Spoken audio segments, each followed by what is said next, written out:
Howdy. Man, are you ready for this? I am always ready for this. Dude, Wednesday nights. I tell you, it's been a long week already. It's only been a couple days, but it's going to be a good one tonight, guys. Welcome to episode 158 of the Drag Driver Pete Show, presented by Summit Racing. We've got BC DragIt Challenge. We've got Paul Fournier and Matt Blasco on to talk about it. We've got I don't know how many folks are going to show up from the Great American Detour. But we talked about that event last week and how much fun I had and kind of some of the stories because all these folks that are going to be on went on after I was biatch and turned off and came home. All the folks that are going to come on tonight they were telling the stories, and dude, it's going to be crazy. Plus, we got Street Week Sweden results. That looks like it could be a record-setting event across all of the events, so that'll be kind of cool. And then short circuit updates as well. So, Mr. Eric, will you hit the intro and let's do this thing? All right, let's go.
All right, Eric, you ready? Let's do this thing.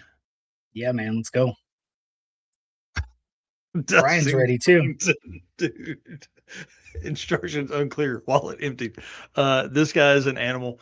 Guys, again, welcome to episode 158 of the Drag Driver Pete Show, presented by Summit Racing. My name is Mike Narks. I'm the host of this show and the news that happens most Saturday mornings. We've missed the last couple of weeks because I've been all over the place, bro. It's been kind of crazy. So I'm excited to get back in the rhythm of that. And my right-hand man over here, Mr. Eric White, what you got going on, dude? I am Eric White, the co-host of the show and the news, and I've been hammering away at 6 summer photos. However, I've slowed down a little bit because we have updates on the Fox body build. So I had a lot of stuff going on, and it's hard to keep everything up in the air at one time. So car stuff, then photo stuff. Yeah, it's the juggle. I can't wait to for you to update everybody on that. Well, guys, listen, as we open the show here, I just want to say thank you so much for being here. Thank you for being a race car friend. Thank you for doing what you do for us. We appreciate that so much. And we got updates on some of your stuff, on some of that stuff coming later. And then, of course, our sponsors, guys. If you don't know, these guys support us, and they also support the entire Drag and Drive community. So if you're doing some shopping, not just for Drag and Drive stuff, but just for about anything, these guys have it. Summit Racing, of course, the title sponsor here at the show, news, and the circuit. We got Detour, the official fuel delivery of Drag Driver Pete. Update on them coming soon for Eric and his Mustang stuff. Excited about that. Molly Motorsports, of course, best pistons in the game. Driven Racing Oil. I cannot wait to get this driven in the old truck because it's gonna make more horsepower. That's what I'm saying. I'm just putting it out there. Gonna make more horsepower. Of course, Howard's Cams, Luke B, and the voodoo magic that is Valve Train. That guy can do it. J-Wire Solutions. I know you guys are scared. You're scared of wiring, and that's okay. Jay can either help or he can wire and plumb your hot rod. Dude, just call him up, Jay Blanchard, J-Wire Solutions. Hit him up. Avco Racing Products, of course, not just suspension pieces. That's what they're known for, but also, dude, cooling. They got brakes, all kind of cool stuff, and of course, Performer built transmissions.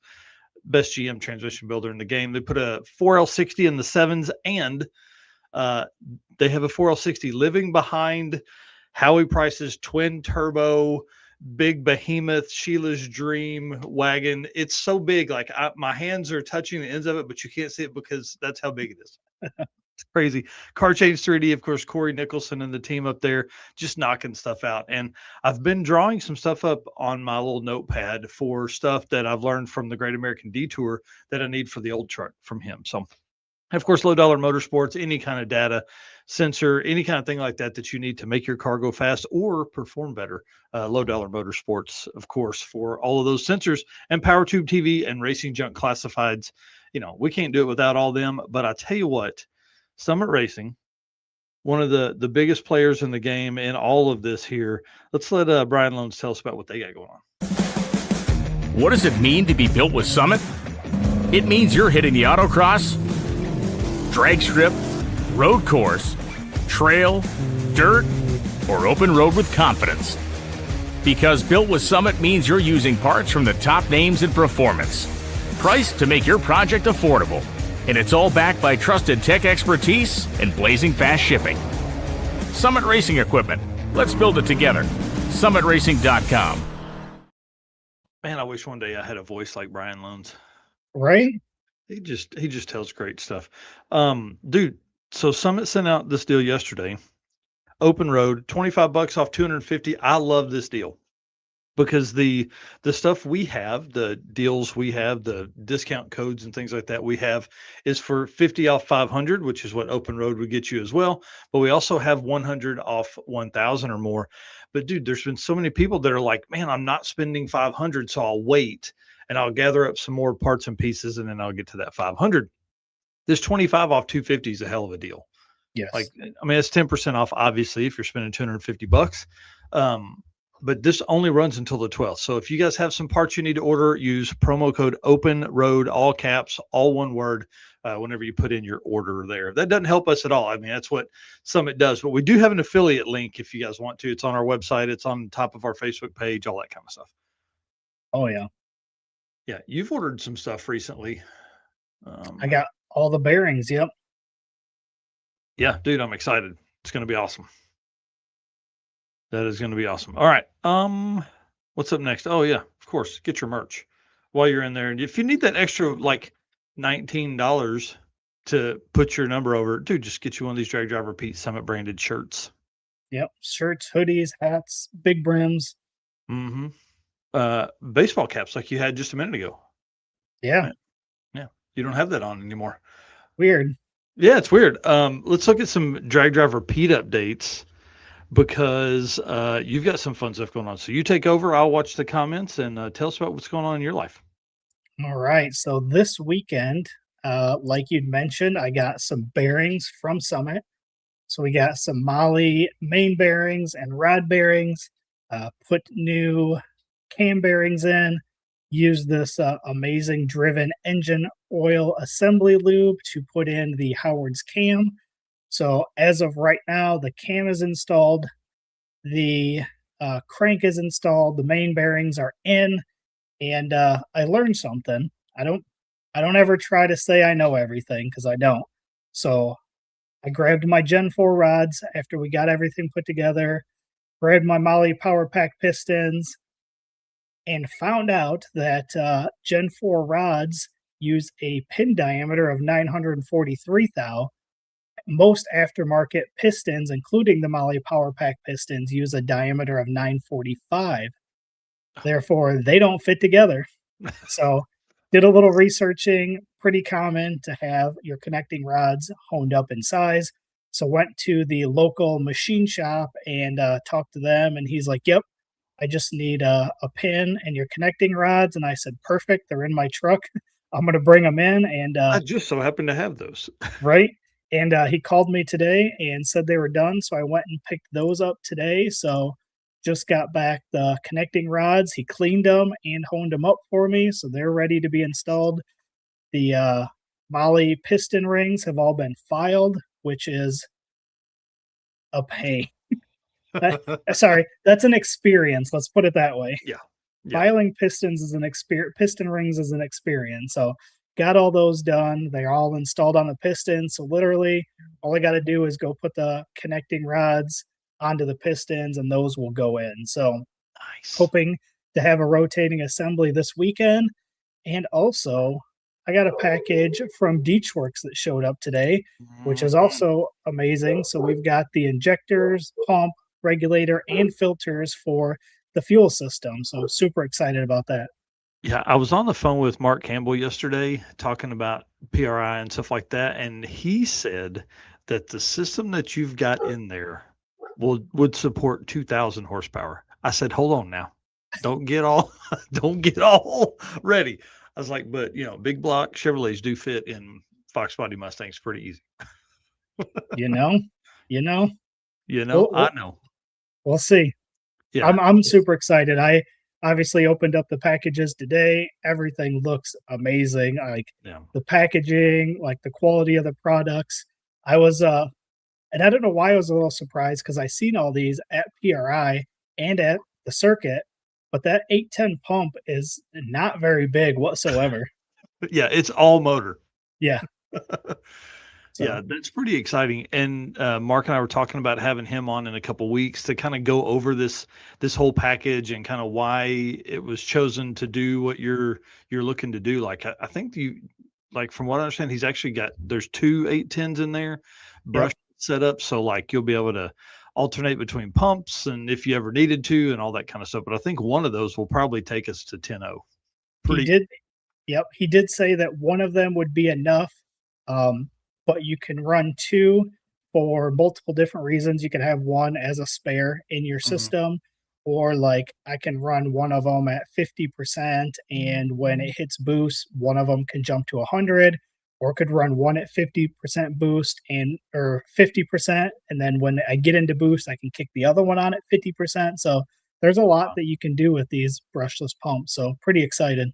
Yeah, I think it's going to be awesome. And just learning all of that instead of like piecing a package together from, basically, oh, hey, it's like the old truck. Like, okay, well, we've got this and it's factory, all stock 4.8. Now it's got a turbo. So now you need to go in and upgrade all of these other parts and pieces and buying stuff twice. It's like right to the top with this. So it'd be kind of cool.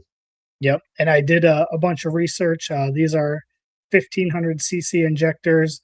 They do offer a 2,200, but my engine isn't anywhere ready to need that size injector yet. Yeah. You can use them, but everything I read said you better be a dang good tuner because a lot of street driving at that high of an injector is difficult to tune. So ended up going with Mark's recommendation and keeping at the 1,500.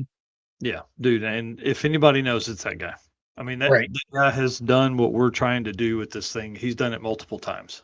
Absolutely. And that's again, we say it all the time, but that's one of the best things about our sponsors is we can just go to them and say, here's what I want to do. Here's our goals. And they give us that feedback on what we need, which is exactly how we got to this setup. Yeah. And we can do that for you guys too. Like we can put you guys in contact with those that are doing all of that. All right. Well, I hate to, that's great.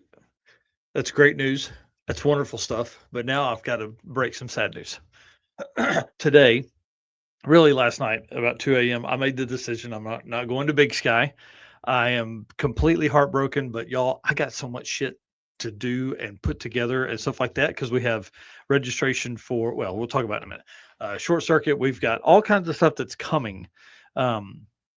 So it's going to be too tough to be gone 9 days. Okay. So I'm not going to Big Sky. I called Austin this morning. I said, man, I was just apologizing profusely. And, but we do have some friends that are going to help us with some content. So big shout out to Jesse Fox. 3G Video is going to help us. He's going to send us some stuff. Chris Wozniak is going to help us in trade. He said, hey, dude, you just got done with the Great American Detour. He's like, get the Track Buddy app and go put your stuff in so you can start kind of tracking that and do all that stuff. So I'm going to download that tonight after we get off the show and do that. Jim Hopping and Aaron Fleetwood are going to kind of gather some stuff. And Cassie and Kevin Lowry are also going to send over some stuff for us as well. So I appreciate all of our race car friends helping us out. I'm really sad I'm not going to Big Sky, but I think next year I'm just going to rent a camper and take the whole family. Yeah. You know what I mean? Like, so I don't know. We'll see. Mike Murata saying Buckeye Skips was the best. That's another one that's on my list too for next year, I think.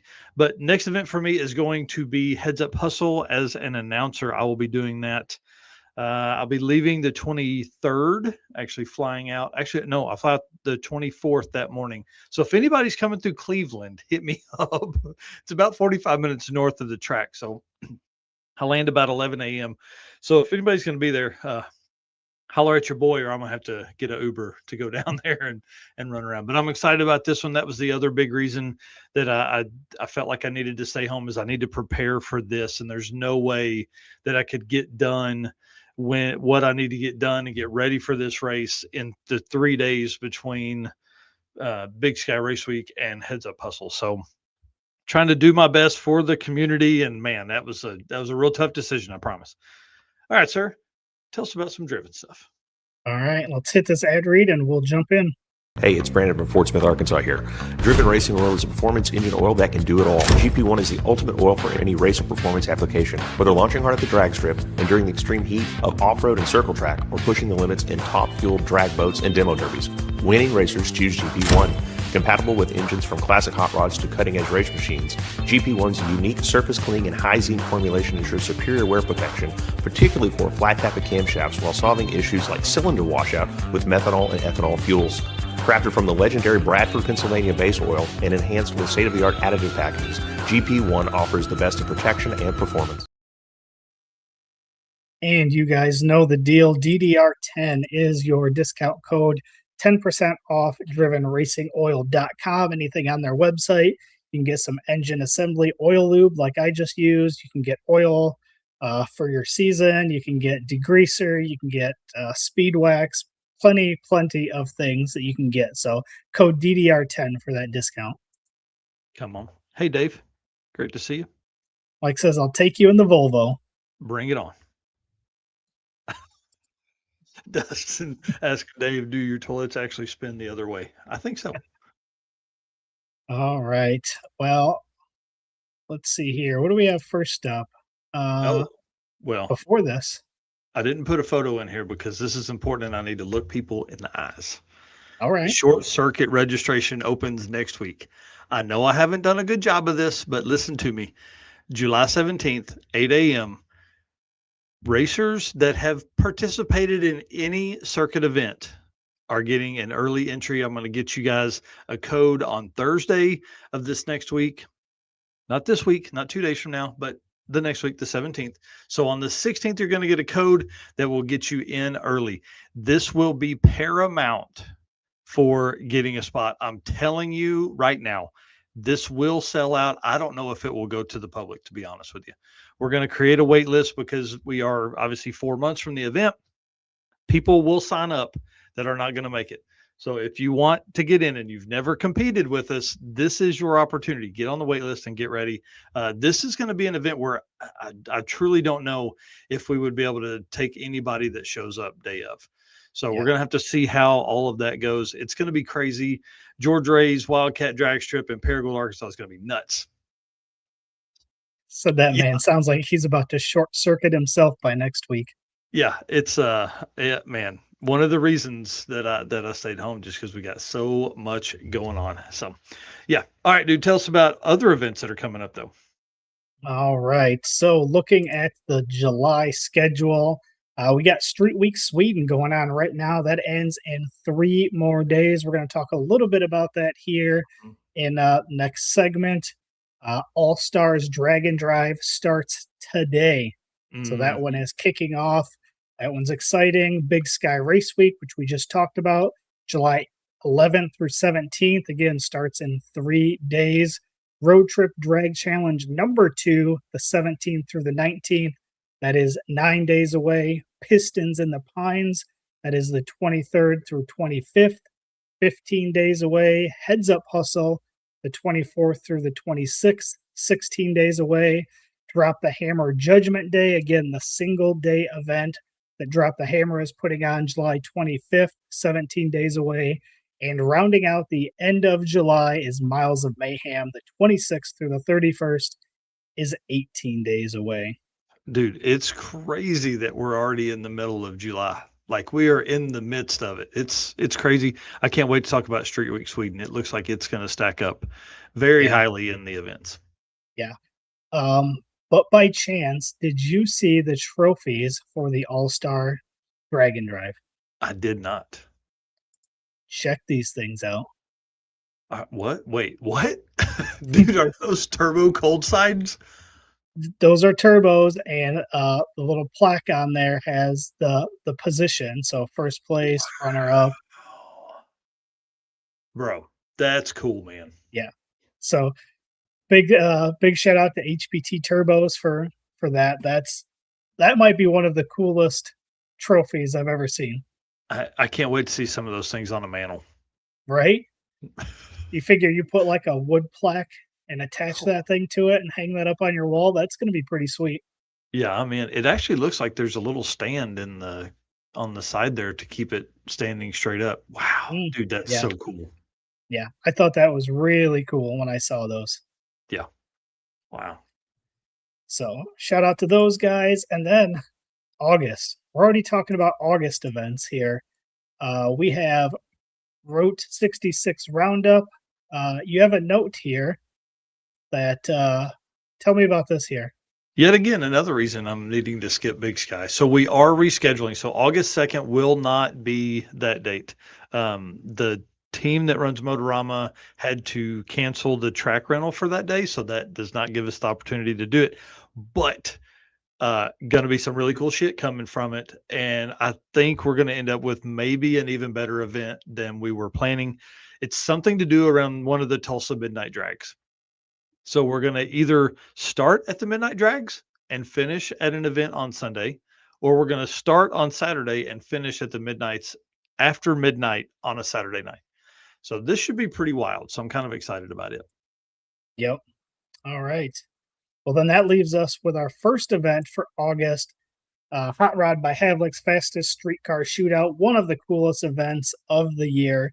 Definitely have to check that out if you are local to that area. August 7th through 9th, August 6th through 8th. That is 30 days away. And dude, Crazy. Some of the baddest cars, and they're doing a ride along. Like you can ride along some of those cars. Yep. So pretty excited about that. Then we have Olympic Streetcar Shootout, which is the 7th through 9th and 31 days. We have Sick Michigan Miles, again, the Michigan-based event, which is the 16th through 22nd in 39 days. Dragway Rush, the 19th through 22nd. That is 42 days away. And then we have Cruise and Lose rounding out the month, the 21st through 23rd. That is in 44 days. Crazy to think, talking about the end of August being 44 days away. It doesn't seem real. Somebody messaged me the other day too, and they were like, "Hey, I'm looking for an event. I just bought this new car." Well, it was Robert Young of Velocity Motorsports, a sponsor of our single day events. And he's like, "Man, I just bought this S2000s Turbo LS. It's built for drag and drive, right?" I like it already. Oh yeah. It looks bad to the bone. He said, where can I go? Where can I go race? And I got to looking, and he lives in Tulsa. His shop is in Tulsa and all that stuff. And I got to looking, dude, using the interactive map was kind of cool.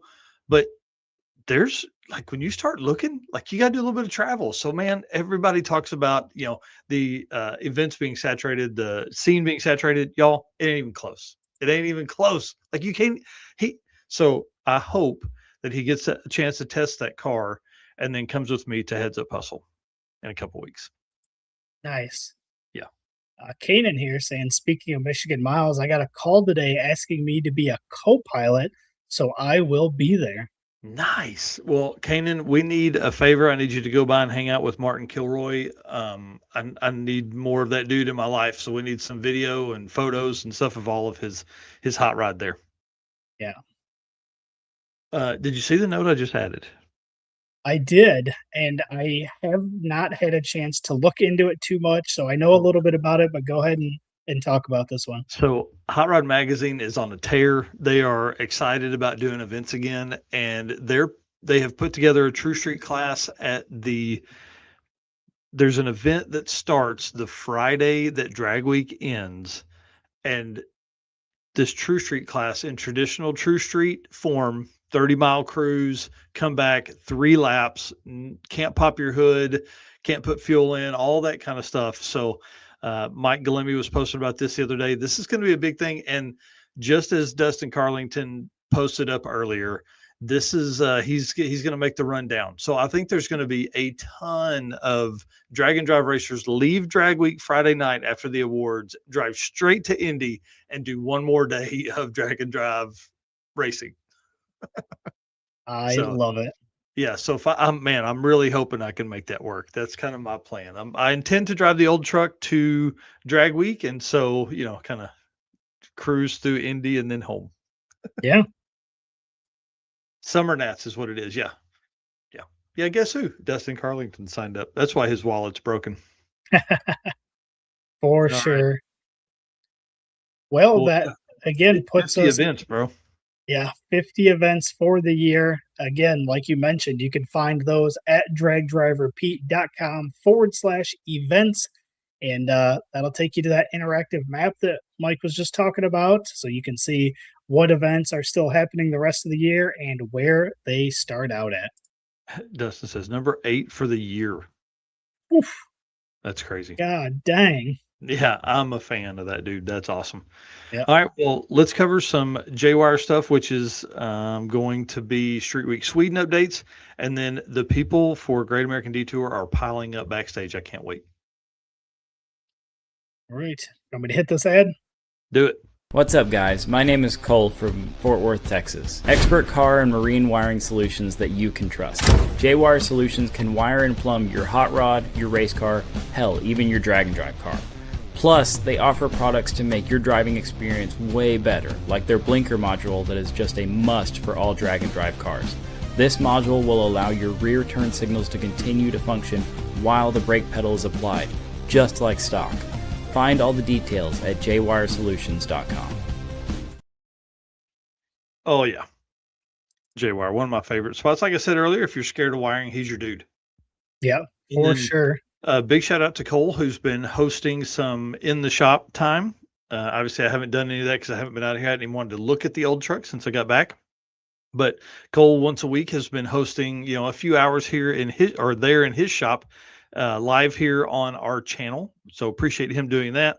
And then, of course, kind of along with our race weight program, just kind of keeping people accountable, giving you a reason to get out there. So if you guys want to join in on that, hit us up. We'll get you in contact with Cole and we'll go live from there. All right, sir. Let's talk about some of this stuff, man. I don't think J-Wire is in Fort Worth. No, he is in Michigan, Grand Rapids, Michigan. Grand Rapids? Somewhere in Michigan. Yeah. All right. Well, the first thing that we're going to cover is Buckeye Skips. So that event has wrapped up, and I like this here. 2026 results: 140 made it, 110 survived the heat. So I don't know if you saw all the posts, but yeah, definitely was warm there. Dude, this heat this year has been brutal on us drag and drive guys. And what's crazy is the cars are doing great. It's the people that are getting our asses kicked. Right, for sure. All right, so we got all the results here. So if we want to alternate like we typically do, first one here, fastest street car, fastest average. What? No survivors for winner, no survivors for runner up. Oh, dude, that's heartbreaking. Right? Wow. So we'll have to reach out and get stories behind some of these, because I'd be curious to see what happened to these ones. Yeah, Dustin saying Buckeye Blaze 2026, that's for sure. 850 index, Greg Hull taking the win in that with an 883. He won by 0.0159 over Brian Dorsey, who had an 8.998. Yep. And then we have the 990 index. I think this is kind of cool, a little bit different numbers here than what we normally see, but winner of this class was Mike Blewett. With a 9.936 average over Clint Zenther with a 9.968 average. So pretty close there, 9.936 and a 9.968. Dude, look at how many, what is that 3 100,000ths over third place? 1, 2, 3, 4 zeros after the decimal place and a 3. I don't know, 10,000s, something like that. That's crazy. Up next, 1090 index, Jack. God dang, he's got too many vowels in there, man. Consonants Yeah. in there. Serbia. Yep, sure. He won the 1090 index with a 1092. Good job on that. And then Tom Wild, second place with a 1096. Yeah. Then we've got the 1150 index winner, Aaron Darnell, with an average of 11,562 over Jake Elam with an 11,607. Dude, Aaron Darnell's on a run here, and he's going to Heads Up Hustle as well. So that'll be cool. Nice. Yeah.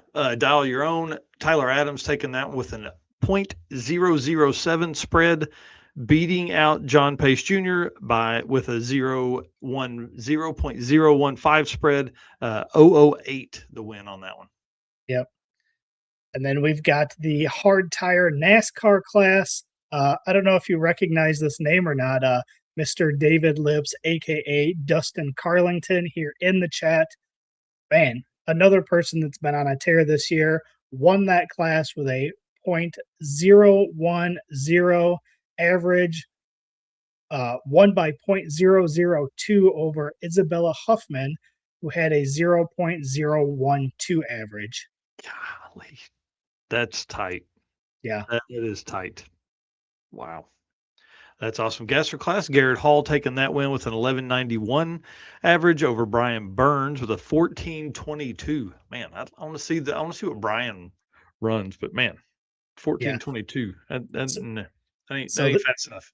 This was the Gasser fastest average.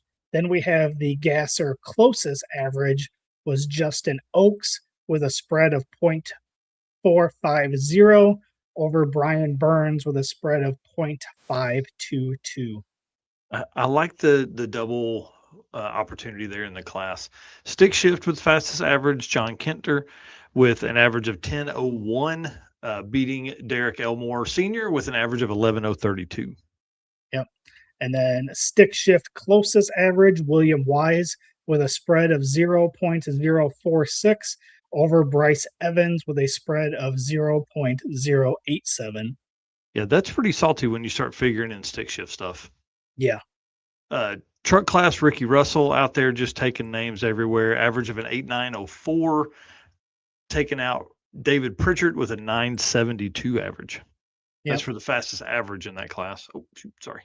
And then the truck closest average was Chad Pokapots with a 0.013 over Dalton Sisson with a 0.028. Nice. Junior Street, young racer here, Hunter Butcher winning that with an average of 387. Looks like he was the only runner in that class. Yep. So those were your results for Buckeye Skips. For Buckeye Skips. And then now we've got some updates here on Street Week Sweden. Yeah, kind of a midweek update. Yep, because like we said in the beginning of the show, we have 3 days remaining of this event. These are the results as of last night when I checked, so July 7th. Oh, sweet. So leading the Max Outlaw class, a name that we all should be familiar with, Michael Westberg, 4.348 average. Did you see his pass that I think her name's Mona posted up the other day? It was like a 410, and that dude, if it was 660 feet, he drove 1,000. Yeah, he was both sides. Yeah, side to side in that. I saw that one. Yeah, it was pretty awesome. So second place, currently Jonas Salin with a 4.505 average. Nice. Moving to Street Outlaw, which will be, obviously these are going to change probably by the end of the week, but Henrik Anderson, 479 average for him so far. And then Jimmy Carlson taking second with a 485 average so far. And I think they're 3 days in by last night. That sounds about right. Then we've got Ultimate Street, Sammy Tovinen with a 5.133 average over Hanu Hellman with a 5.389 average. Nice. Moving to True Street, Juhani Showman, we're going to say 585 average, and then Matthias Jansen in second, 598. So not far off there. Yep. Pro Touring, Peter Lundgren with a 5.714 over Nicholas Wickender with a 5.829. Nice. And we need some of this over here in the States, but how about some import war rear wheel drive? This is Per Christian Haroldstead, 554 average on that one. And then Daniel Johansson, 558. And then Kazi's with a P, Povilone, I don't know, something like that, 562. So that's a tight class. That's one to watch. Yep. And then import war front wheel drive, Frederick Beck with a 7.73 over Morten Mortensen with an 857.3. Dang, bring it on. Four-wheel drive class, Christian Doggis, 540. Dude, there's a lot of fast cars over there, 540. And then Magnus Fritz in second with a 598. Yep. Then we've got diesel power. We got Frederick Skroloff with a 6.317 average over Stig Holm with a 6.541 average. Dude, that's awesome. And then classic, which is filled with 1950s Chevrolet cars, basically. This one here's got Per Justison, 589 average for them, and then Kenneth Weston with a 634. And then the last class here, we've got Hot Rod. We've got Martin Lundquist with a 6.576 average.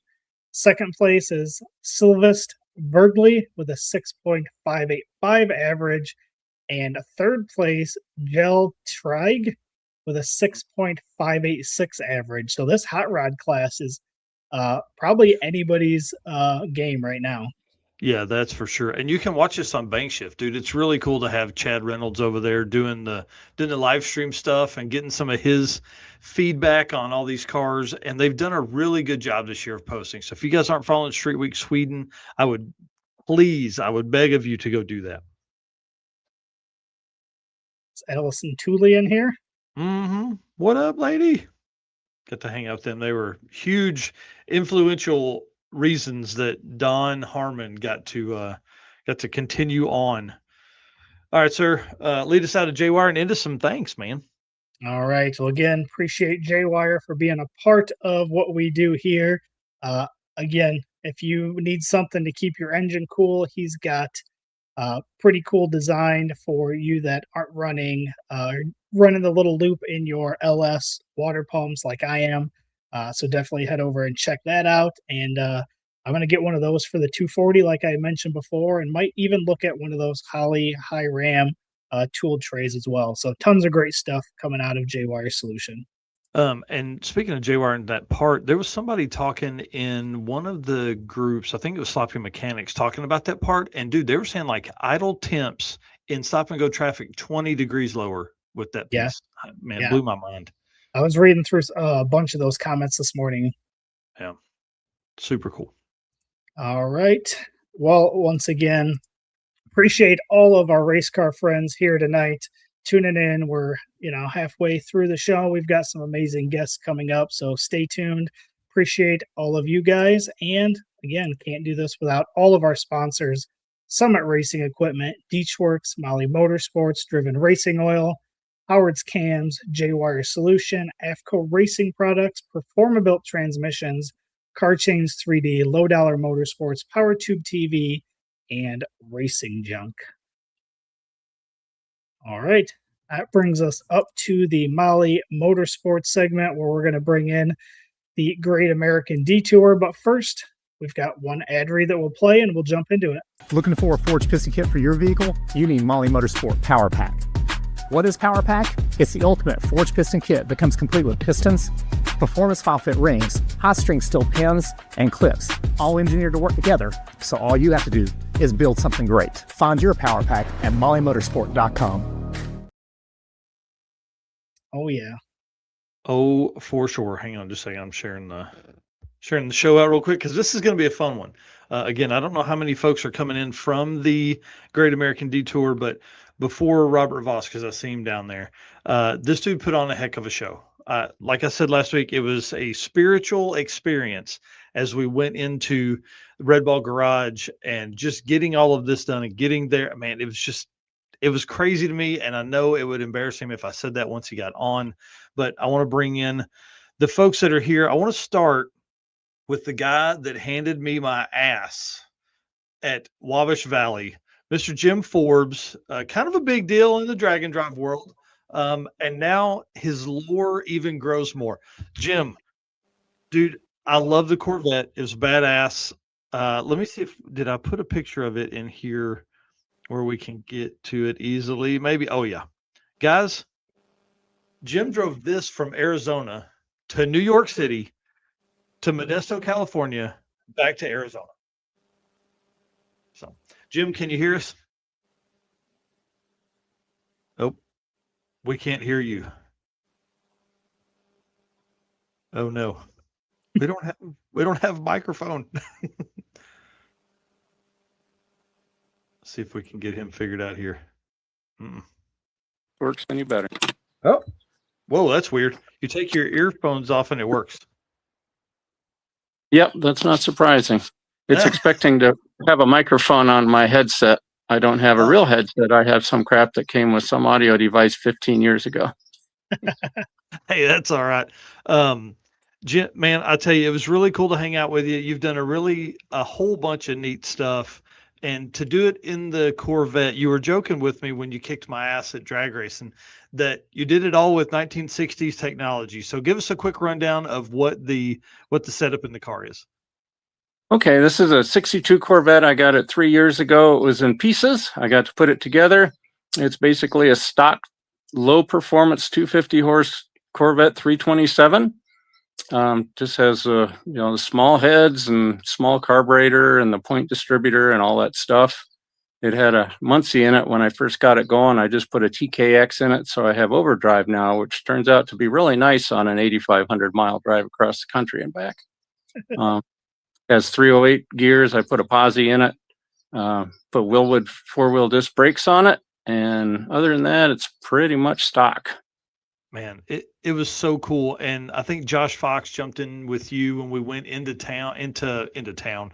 Manhattan. It's not town, that's a big city.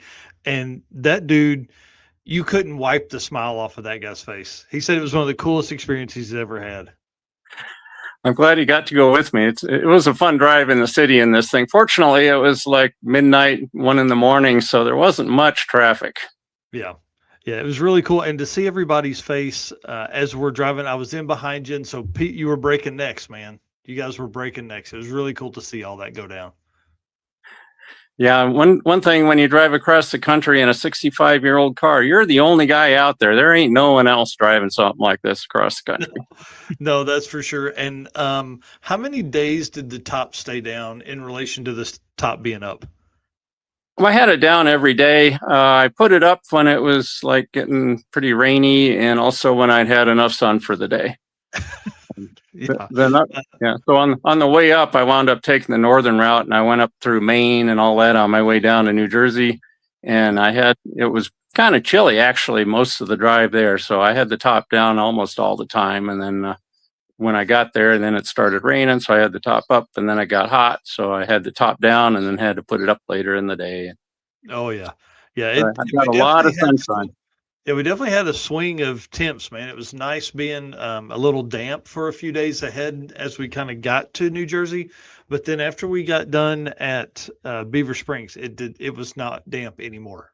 It was very hot the rest of the way. Yeah. But bring it on. That's what it's supposed to be. Well, let's bring in the oversized pirate next. Mr. Daniel Baisley. Dude, hell of a route. I loved it. I only got to cruise one way of the route because I was a whiny little girl and wanted to cover ground. But big shout out to you for doing what you did, man. The route was super cool. Yeah, we had a good time. Are you home yet? No, I got less than 400 miles. Are you home yet? 400 miles. Listen, you sons of bitches. The next person tells me 400 miles. Getting fun. I got 65. I got an hour left. That's awesome. Well, if y'all don't know, Daniel, tell us what you drive and how you got the name Oversized Pirate. We have a twin turbo F-150 standard cab short bed, and we are apparently oversized in the state of New York and should not have been allowed in the Red Ball garage. But if you have a Suburban or Stanley, those are not vehicles, but a regular cab short bed truck is oversized. Yes, certainly. I mean, your regular cab short bed F-150 is definitely way larger than my regular cab short bed 1966 truck. Yeah. Now you're coming from a completely different coast, and I think that's what was really cool about the Great American Detour. How many miles will you have coming into this thing or getting home to this thing?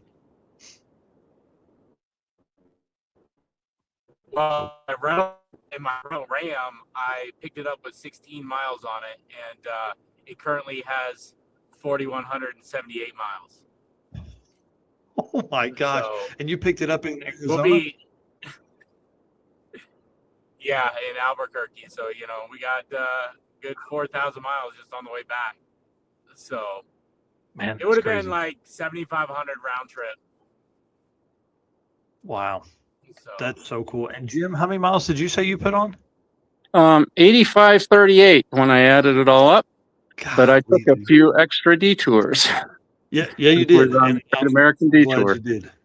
And Allison Tooley here saying much bigger than a Tahoe. Just to be clear, the regular cab short bed F-150 much bigger than a Tahoe. Much bigger. Yeah, and of course our fearless leader, the guy that spent countless hours stressing over everything, Mr. Camp Counselor Bob Robert Voss. Bro, I don't know how I'll ever be able to thank you for putting this together. It was incredible. Well, I appreciate that, and I appreciate everybody who came, right? I could not have done this without Daniel, the oversized pirate. He was in my inbox for days. Hey, what are we going to do? What is the route? Who do I need to contact? Me and him both are road pirates when it comes to work. So we're always on the road. And, while he's on an airplane, he's contacting tracks, trying to see what we can do. And, this event wouldn't have been possible without his help. And, I didn't ask for it. He just volunteered it. And so, first off, thanks to him.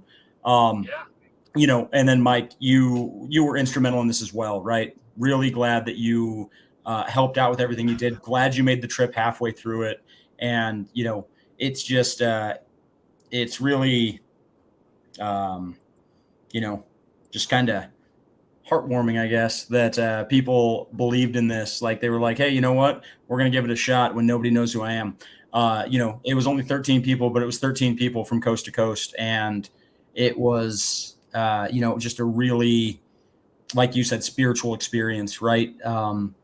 You get to see so much that it kind of makes you realize that anything that you have going on in your life is just insignificant. Yeah, it was really cool. And as I was walking this morning and was just thinking back about all the states we covered, all the cool scenery. So I'm going to have Brian, he would put together like a daily video, right? And it was kind of everything. But I think all I want for a video from this is there's no tracks, there's no real talking or anything. It's just the drive part of every piece of video that I took that was just driving it down the interstate, the back road, whatever. I just want all of that. You know what I mean? Because, dude, that was where, to me, this trip made the most memories. Was just, I got some really cool shots of both your car cruising, Daniel's truck cruising along some of the hills, and with the great views in the background and all the cool stuff we saw. So that's what I want as a memory, is just a video of all of just the driving. Yeah.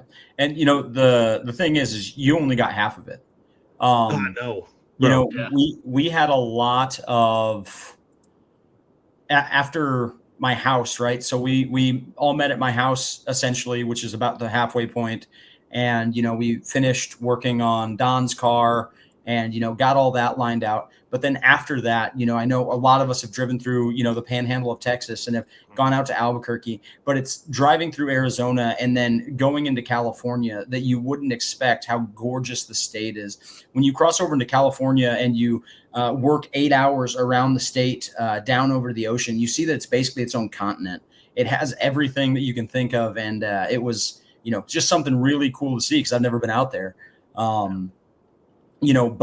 Pennsylvania is a gorgeous state, and I'd be okay if I never drove through Illinois again, but that's all right. You mean? Definitely. Indiana wasn't great either. I can't believe you're going to go back through there with your truck with how much complaining you did on the way up. Yeah. But I will dodge that son of a gun all I can. 2-lane road. I'm going to take 66 out of Chicago and down and over or something. I don't know. I'm not driving 70 anymore. Yeah. It makes me pumped for 666 and traveling up so I can see the rest of the Route 66. But let's talk about Mr. Jim here for a second. This guy is a gangster. All right. Gangster. 8,500 miles. He did win. I split up the Detourist Award, and he did win the Detourist because not only did he go up to Maine, but after we left Albuquerque, he decided he was going to go to Vegas. So he went over to Vegas and stayed the night and then continued the route down. So he, there's nobody put the amount of miles on that he did throughout the week. And also Dylan Benjamin's in the chat saying he wished he would have finished the Detour. He didn't even start it. He made it.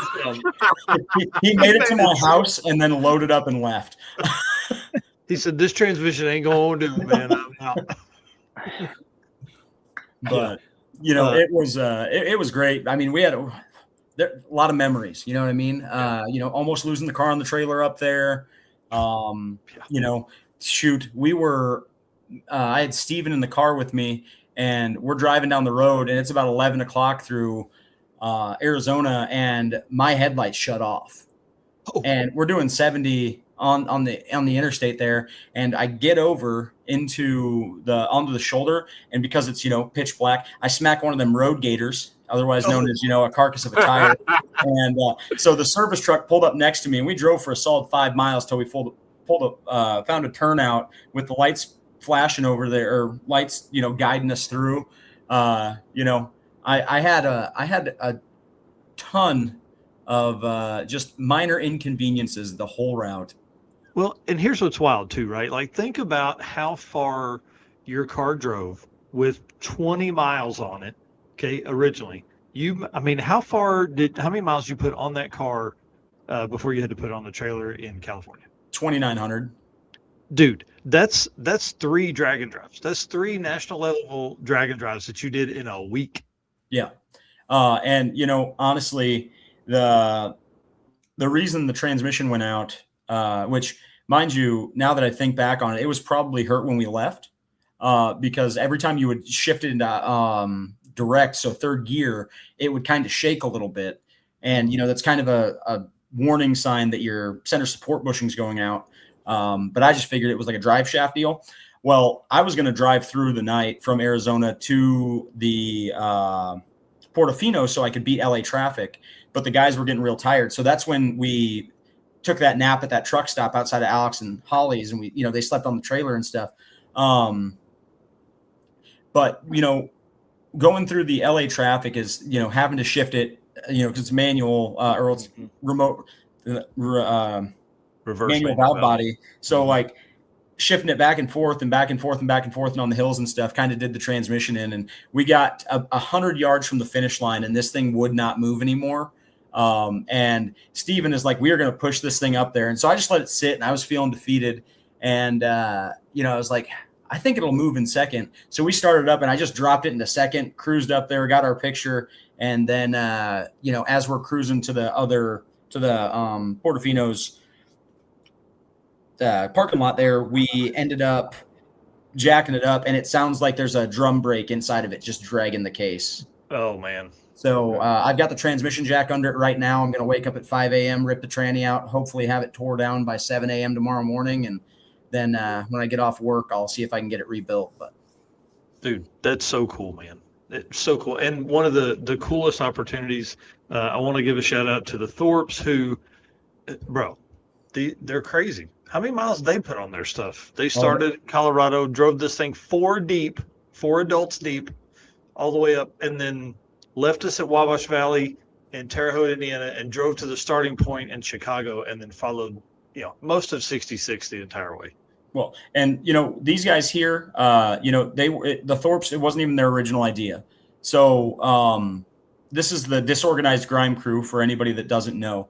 And they were one of the main sponsors for this event, right? We had Summit, we had BTR, and we had Disorganized Grime were our 3 main sponsors. And John Murr in there, he also won the Detourist Award because he had a stroke a couple of years back. And, he kind of embodies what Drag and Drive is.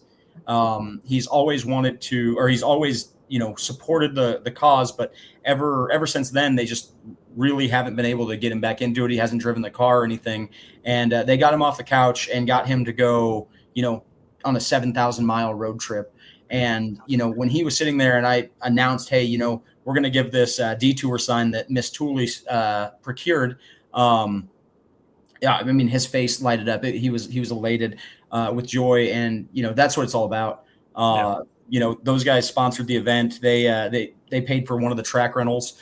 And it was, really great having them there. But Cheryl, John Murr, and the Thorpes, they are, second to none. Amazing people. And they brought white shirts, bro. I would never buy a white shirt until I had that one on, and I'm like, this is glorious. This is amazing to not wear black shirts. I mean, everybody on this page except for Jim, because he's smart, is wearing a black shirt. And I live in Arizona. It's too hot to wear black shirts here. Yeah. So I've even told Eric, I'm like, we're doing white shirts, man. I know people probably won't buy them much until they wear it, and then they're like, yeah, I want all white for events. Just all white. Those shirts were game changers. Yeah. Let's talk about that heat in Ohio, huh? No wonder why the people at Buckeye Skips didn't finish, because we almost didn't. Dude, it was brutal. Yeah, it was hot. It was, man. Yeah, it got with it that day, and having a black roof, it made me want to paint the top of the truck white. Yeah, maybe that day. I know we only have a couple minutes here, but the other people that I'd really like to thank is BTR did sponsor the event, but Michael and Allison, they were instrumental in the success of a lot of these racers, right? Typically, when you look at a drag and drive, you look at can you make it, and are you the fastest? We had 4 drag strips. We are technically a national level event, but it was much bigger than that for us, right? It was, how are we going to get everybody across the country? It was, much like the settlers, we didn't want anybody to die from dysentery. But we, everybody kind of pitched in, but those two, when it came to parts runs, it didn't matter how far it was. It didn't matter. They were on it to make sure that everybody, finished. And then I'm pretty sure I seen Daniel Dynarski in here, and that guy there, he was the first one to finish the event. He was the first one out there. That guy there, I crossed off the 5-second class because we didn't have anybody in the 5s, and we wrote Cannonballer on that thing, and we gave that award to him because he ripped out there, and he was the first one to finish everything. Yeah, that dude is awesome, and got a hell of an interview with the alien UFO driver. I mean, just really, he embodied it for me. That dude had a great time. Yeah, super cool car. I've got 2 more events planned, and I hope he's at both of them. So, oh yeah.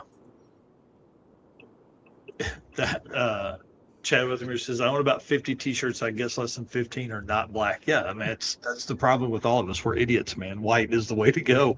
Well, Jim, run us through what's 1 or 2 of your top memories? Actually, one of the really strange things I did was on the way home after the wonderful kickoff or the awards party in Modesto. I wanted to go up to Las Vegas again and visit my friends again on the way home. So I drove through Yosemite, and I wound up getting there right about dark. And I don't know if you're familiar with Yosemite, but it's a pretty big mountain, and the pass on it is at 9,900 feet. It's the highest place you can drive a car in California. And by the time I got up to there, driving this nice, beautiful 2-lane twisty road in the Corvette, and it's dusk and it's just beautiful. But by the time I get to Tioga Pass, it's 10 o'clock and I'm feeling pretty tired. So I pull off the side of the road and go to sleep in the Corvette. How cool. And that was fun. But on the rest of the trip, it was a lot of fun hanging out with everyone and going racing. We can't mention the DragIt, can we? we can do whatever we want here. I think the DragIt was a key component to this event. The DragIt was pretty cool. I kind of made some misjudgments at the beginning of the event and wound up needing to make an extra pass. And Dan graciously lent me a DragIt. So we call it somewhere in Mexico, I made a pass in my car and submitted my time. And I actually had a pretty low spread for compared to some of the other cars. Not nearly as good as Chris. Yeah, I think that was pretty cool to be able to do that. I think it really added to the ambiance of the event, to be honest. Well, I mean, that technically makes it a 3-continent event, considering the Hammers were over Canada. I took my little temporary detour down to somewhere in Mexico. So yeah, it's we went all over the place. It was a lot of fun. I actually drove through 26 states. I marked them off in this car on this trip, which is that's over half of them. That's pretty wild. Yeah, really thankful for Bob for setting this up, for giving me the opportunity to do something this stupid of a car to do it in. It was just a fantastic trip. It'll be with me forever. Thank you. Oversized Pirate, dude, what's one or two of your top memories? Probably finishing and just going up to PCH with Chris and Jeremy. That was like, I've never done that, and that was like really impressive. So, I mean, changing out 2 trailer tires in a matter of a couple hours, that going to Harbor Freight right off the highway, that was a good time. But yeah, probably, the transmission blowing out in Albuquerque sucked, but Ivan over there, Southwest Speed, he let me store it there. It got picked up today, or got picked up yesterday, and it's going to get delivered tomorrow. So that was, forever grateful for that. And yeah, and then Nathan, convincing me to get the truck and just go finish the route and, then go meet up and do PCH. That was probably one of the best parts. So. That's cool. Yeah. Camp Counselor Bob, what about you, buddy? Man, the whole event is kind of a memory. And, just driving back, it was a 22-hour round trip and we didn't stop, to get back to the house so I could work on Monday morning. But, camping on the trailers outside of at the Love's truck stop, that one there, they couldn't believe that we were going to do it. The guys, they wanted to go, like they wanted to stop. And I was like, all right, Alex and Holly have a spot. They said we could pull the trailer up next to them. We pulled the trailer up next to theirs. They put their sleeping bags and their air mattresses on my flat deck trailer, and they just went to sleep. But the world famous Hot Rod Farm, I mean, how cool was that place? Dude, the coolest. Like the coolest people, man. My and car, fireworks at the end. Yeah. My car didn't do the best. There's a lot of bugs to work out of it, but like you said, it has 20 miles on it. But if you look at everything that we did, I mean, look at this Tesla pizza truck, right? Yeah. Like that pizza was phenomenal. Mm-hmm. Or listening to Rich Conklin talk about that little Mickey Thompson dragster, the mini dragster, yeah, the mini dragster. Talking about the people down at Mickey Thompson racing them down the street or racing them down the alleys and stuff. Those are experiences you're not going to get anywhere else. Us pulling up to get pictures outside the Red Ball garage, and then everybody just pulling in. Daniel almost fighting the person inside the deal. There's just take our money. There's so many good memories, and I'm just glad that I had this group to make them with. That's so cool. Okay, there is one more. Yeah. So water, right? Made a post that my car takes on water like the Titanic. Mm-hmm. Kyle, bless his heart, he was doing everything he could. There was water coming in right on top of the electric board that I just made because we had no idea that there was a hole right above it. And so he rips – the elevator's funny too, but he rips his BTR hat off and is bailing water. He's like holding it underneath this leak, filling it up with water, and then bailing the water out of the car as we're cruising because it's just downpouring. And then, you know, that one there. And then, you know, Josh, fast car kid there, he just brought up, but the elevator on the way out, me, him, Don, and Kyle, Josh, and can't remember who else was there. Steven, we were in the elevator, and Kyle and Don went up, and we are singing Country Roads Take Us Home in the elevator at the top of our lungs, all three of us. And Kyle walks up, and there's a door outside of the elevator, and he closed the door and barricaded it. So when you come up to the second floor, all it does is open to a big oak door, and we're like, is this someone's room? We were quiet. And then Don opened the door, and we laughed for a solid hour after that. Like, it was just it's something we will never forget. Dude, that's awesome. The elevators were brutal to us, man. I mean, yeah, we almost got stuck in one. Yeah, door wouldn't open, wouldn't go anywhere. That was a good time. 6 dudes, and there's probably too many.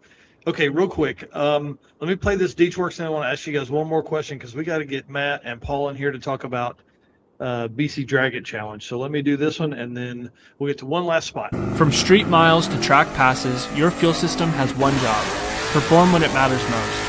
At Detourx, we engineer high-performance fuel systems built for the demands of drag and drives. From injectors and fuel pumps to filters and regulators, every component is engineered to be reliable and consistent under real-world conditions. Whether you're chasing a personal best or driving hundreds of miles between tracks, Detourx delivers the fuel system your build requires. All right. Okay, last question I have for me, and then I'm going to let Eric talk some because obviously I've been just overrunning him. Sorry. Somebody said to mention the tree in the parking lot. What's the tree in the parking lot? I have no idea.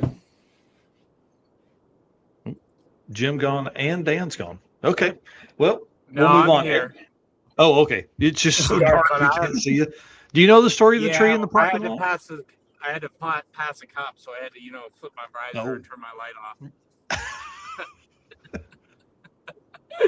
No, I have no idea the tree in the parking lot. I was wondering that myself. Okay, interesting. Oh, I wonder if that's the one where Alex ripped or not Alex, but the Toolies ripped no, maybe it was Alex when he ripped the top of his camper off.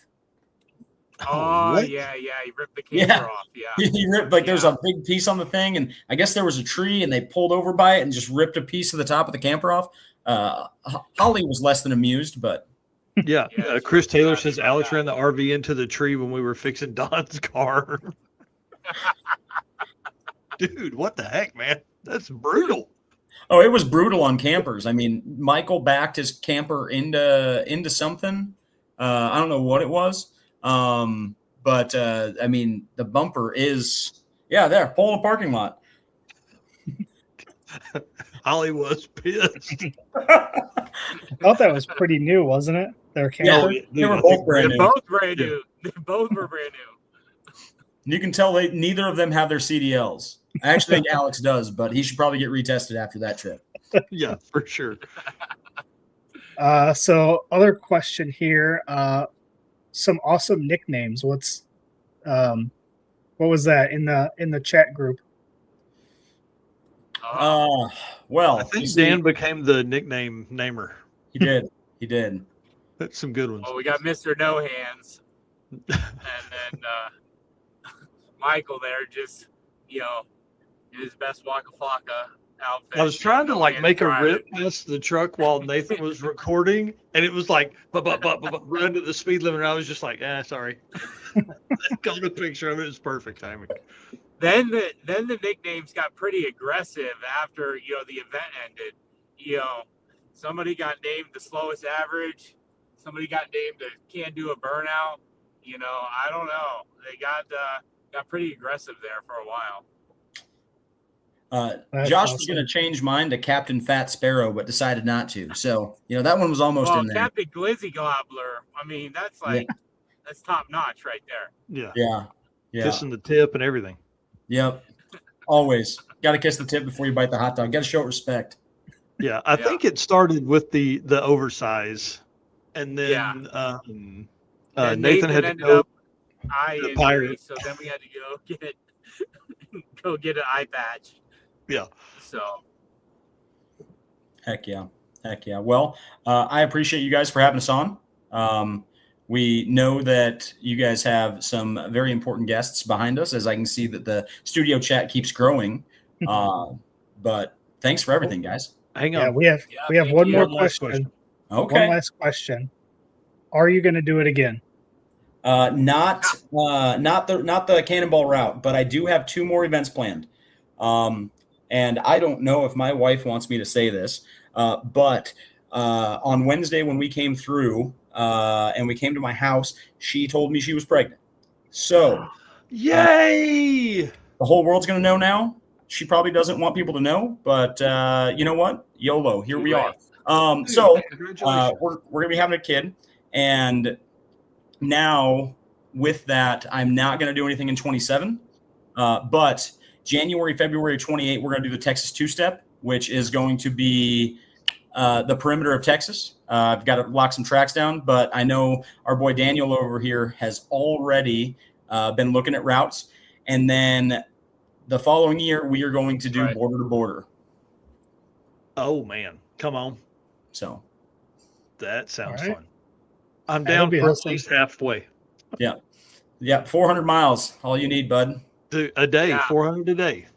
Freaking. That's right. You got 400 miles in that tank. Everything's less than 400. Yeah.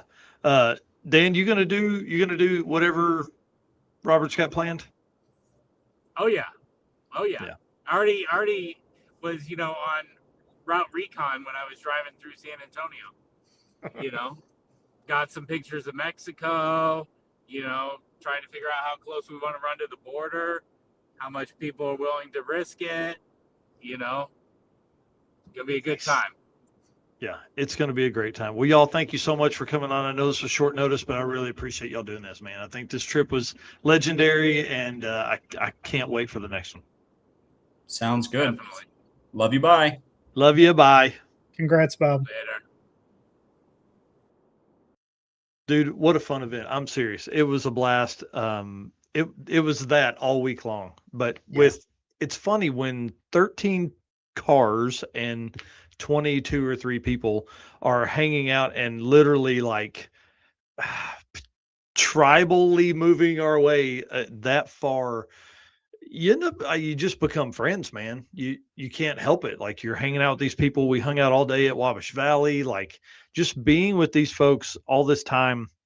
Just, I don't know. I love Drag and Drive for that reason. You're with people. You're doing hard stuff. This one was on a level that I had never even thought about or been on. So big shout out to Camp Counselor Bob. You can see more of stuff and what all he's got planned at campcounselorbob.com. And be looking for that next one, the Texas 2-step, buddy. I can't wait. We were kind of talking about that one. And to answer Chad's comment, when is the Texas one? He's talking about January or February of 2028. So plenty of time to get ready. All right, sir. Let's do it. Let's talk about some Performer Built stuff. All right. Performer Built is the official transmission builder of Drag Drive Repeat. At Performer Built Transmissions, their goal is to engineer and build the toughest transmissions on the planet. Performer Built doesn't just rebuild transmissions, they systematically re-engineer each model to eliminate OEM flaws and to achieve the highest levels of performance. That is why they say their transmissions are not just built, they are Performa Built. And dude, they put a 4L60 in the 7s, like 760s, 780s. And then how we price this car, I think, is probably the key there. Like that thing just absolutely rips. Yep. Well, for this segment, we're going to talk about BC DragIt Challenge, and we have Paul Fournier, and Matt Blasco on. So do you want to bring them in? All right, let's bring in Paul and Matt. Same time. Matt's getting ready for Big Sky Race Week as well. Yeah. Hey guys. And someone behind me is too. Oh, nice. Is that Rovic? Oh, look who that is. Nice. Yeah, Awesome. he's working. There's his right there. Say hi. Howdy. Dude, what are y'all So he working came on? by Why do you my get the place. wheels off the trailer?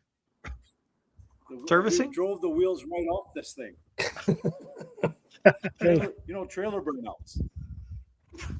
Yeah. So All right, he's just well- repacking his wheel bearings, and we put new tires on today. And then his car's in my shop here, right beside my project plane here. Nice. So Nice.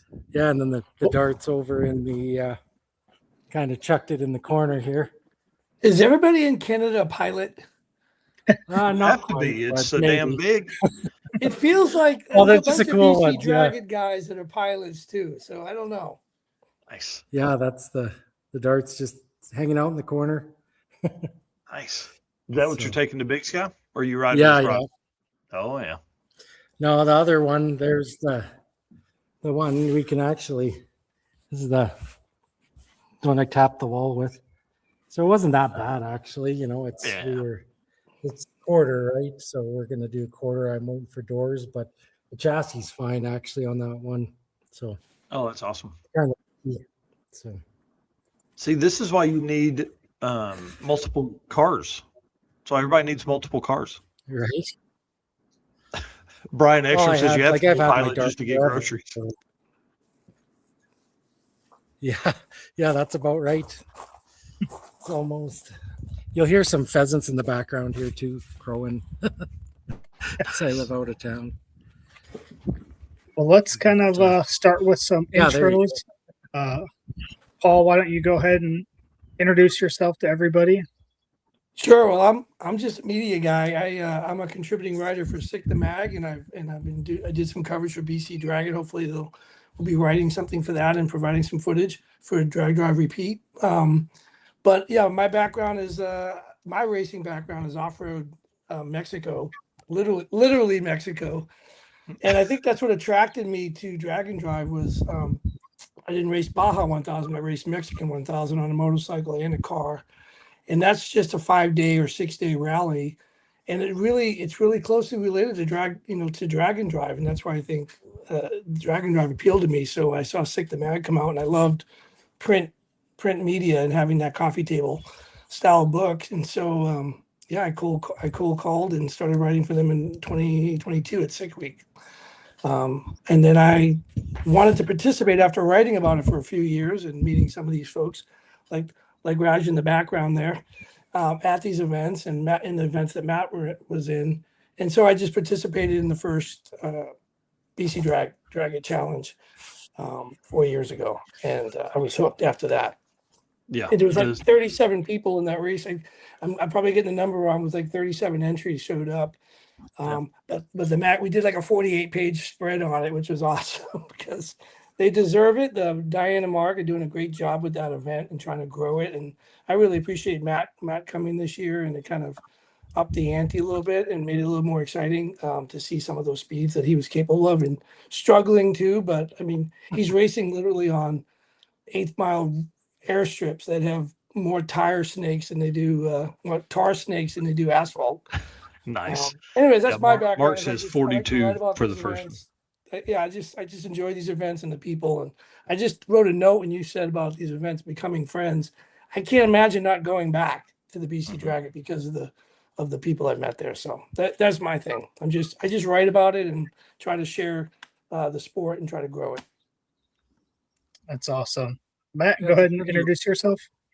Matt Blasco. I've been on here before a little bit, but it's if it's either with Rich Guido or other guys, I also tune a lot of cars too. But I actually have cars of my own. I just end up not having the time to get them running. But I kind of told myself this year I'd actually get after it and get one of my cars going. So I worked on my Dart over the winter and was trying to make Sick Week. Didn't quite make that, but then I got it ready. BC DragIt was kind of we did Border Wars in Edmonton that they put on.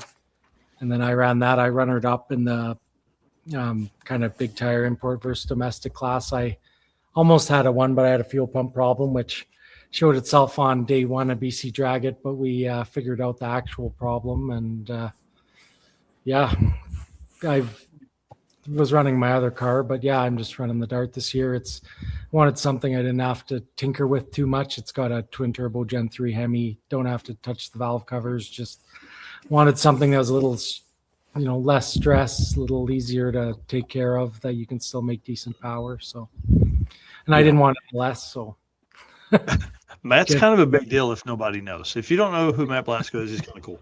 I don't want to give him too much praise here and really up his ego, but kind of a big deal. Yeah. It's been tuning a lot of guys' cars, but we actually I almost have Rovic to fuel injection. Almost, he's got it's carbs and coils now. No so way, carbs and coils for life.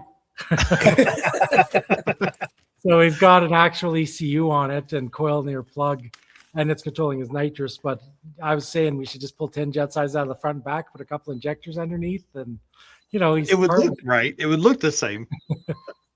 Yeah. But what would he do with all that super cool WAF racing carburetor tuning tool kits? Yeah, I'll probably run the Outlaw class at Big Sky. Yeah.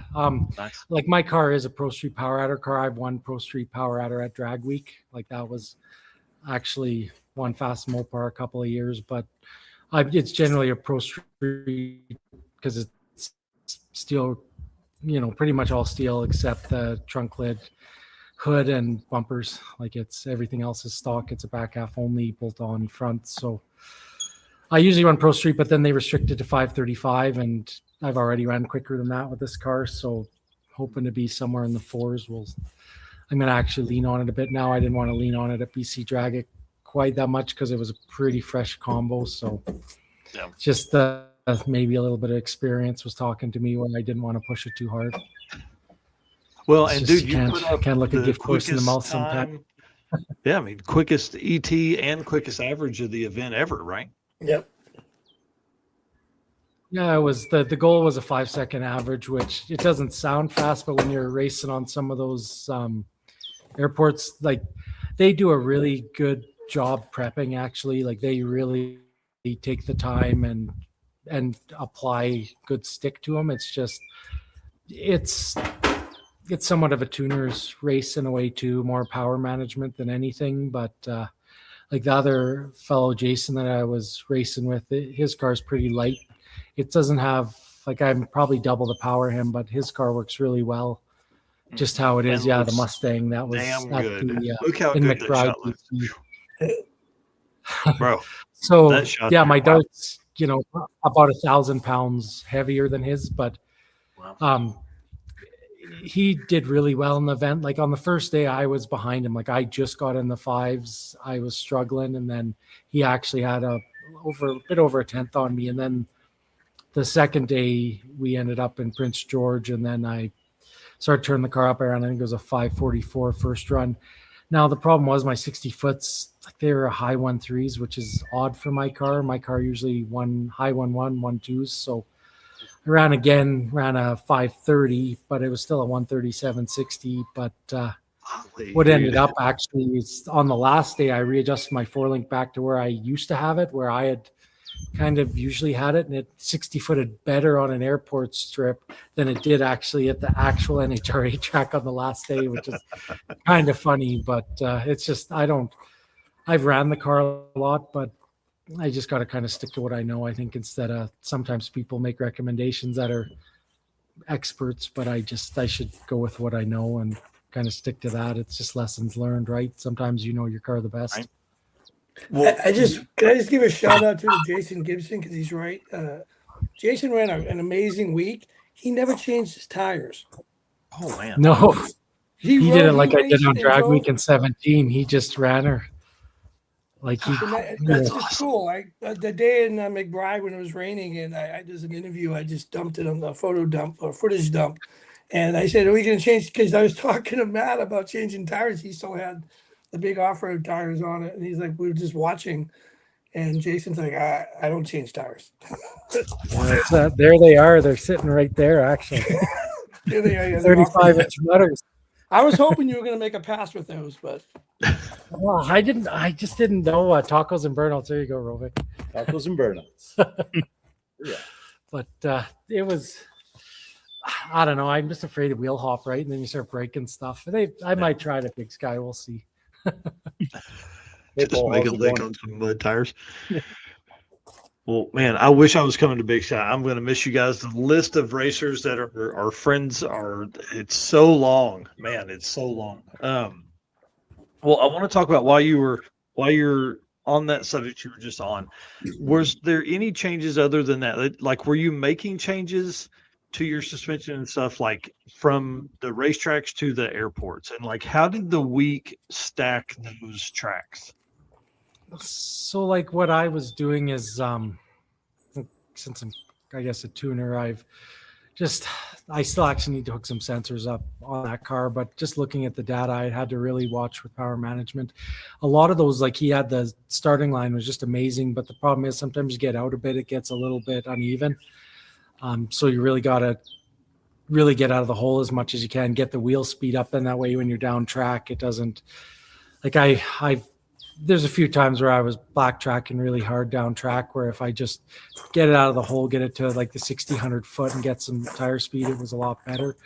So it was just more power management with it. You can kind of do it with timing, but a lot of it is just trying to get a boost ramp that'll get you down. It's one of those things where it's a challenge. I thought it was kind of going to be puppy kicking, really is what I kind of thought, oh, hey, I can just come and do it. But it really humbled me when it came to it, that I was like, wow, trying to get down a track even with a big tire was still a challenge. Like it opened my eyes a lot. And even with it prepped, it's just also the time of day. And he did a really good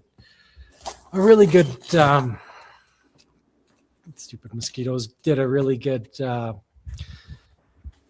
scheduling us and putting us after certain cars, so we would prep it and then make sure that we were getting on the more sticky tracks. So he put the run orders pretty good where it favored the bigger cars, because there's a lot of ones that it didn't really matter what we were running on. But there's a few really quick cars. There's a wagon that was really fast with a turbo LS, really nice guy. I met so many different people with so many different combinations, and there's a lot with potential that just I was kind of trying to help a lot of the guys too. Just like, not that I was trying to pick up tuning jobs, but I think I got about a dozen cars to help out and go through, but just sit down and try and explain the, see there, we're getting actually the tires are going on.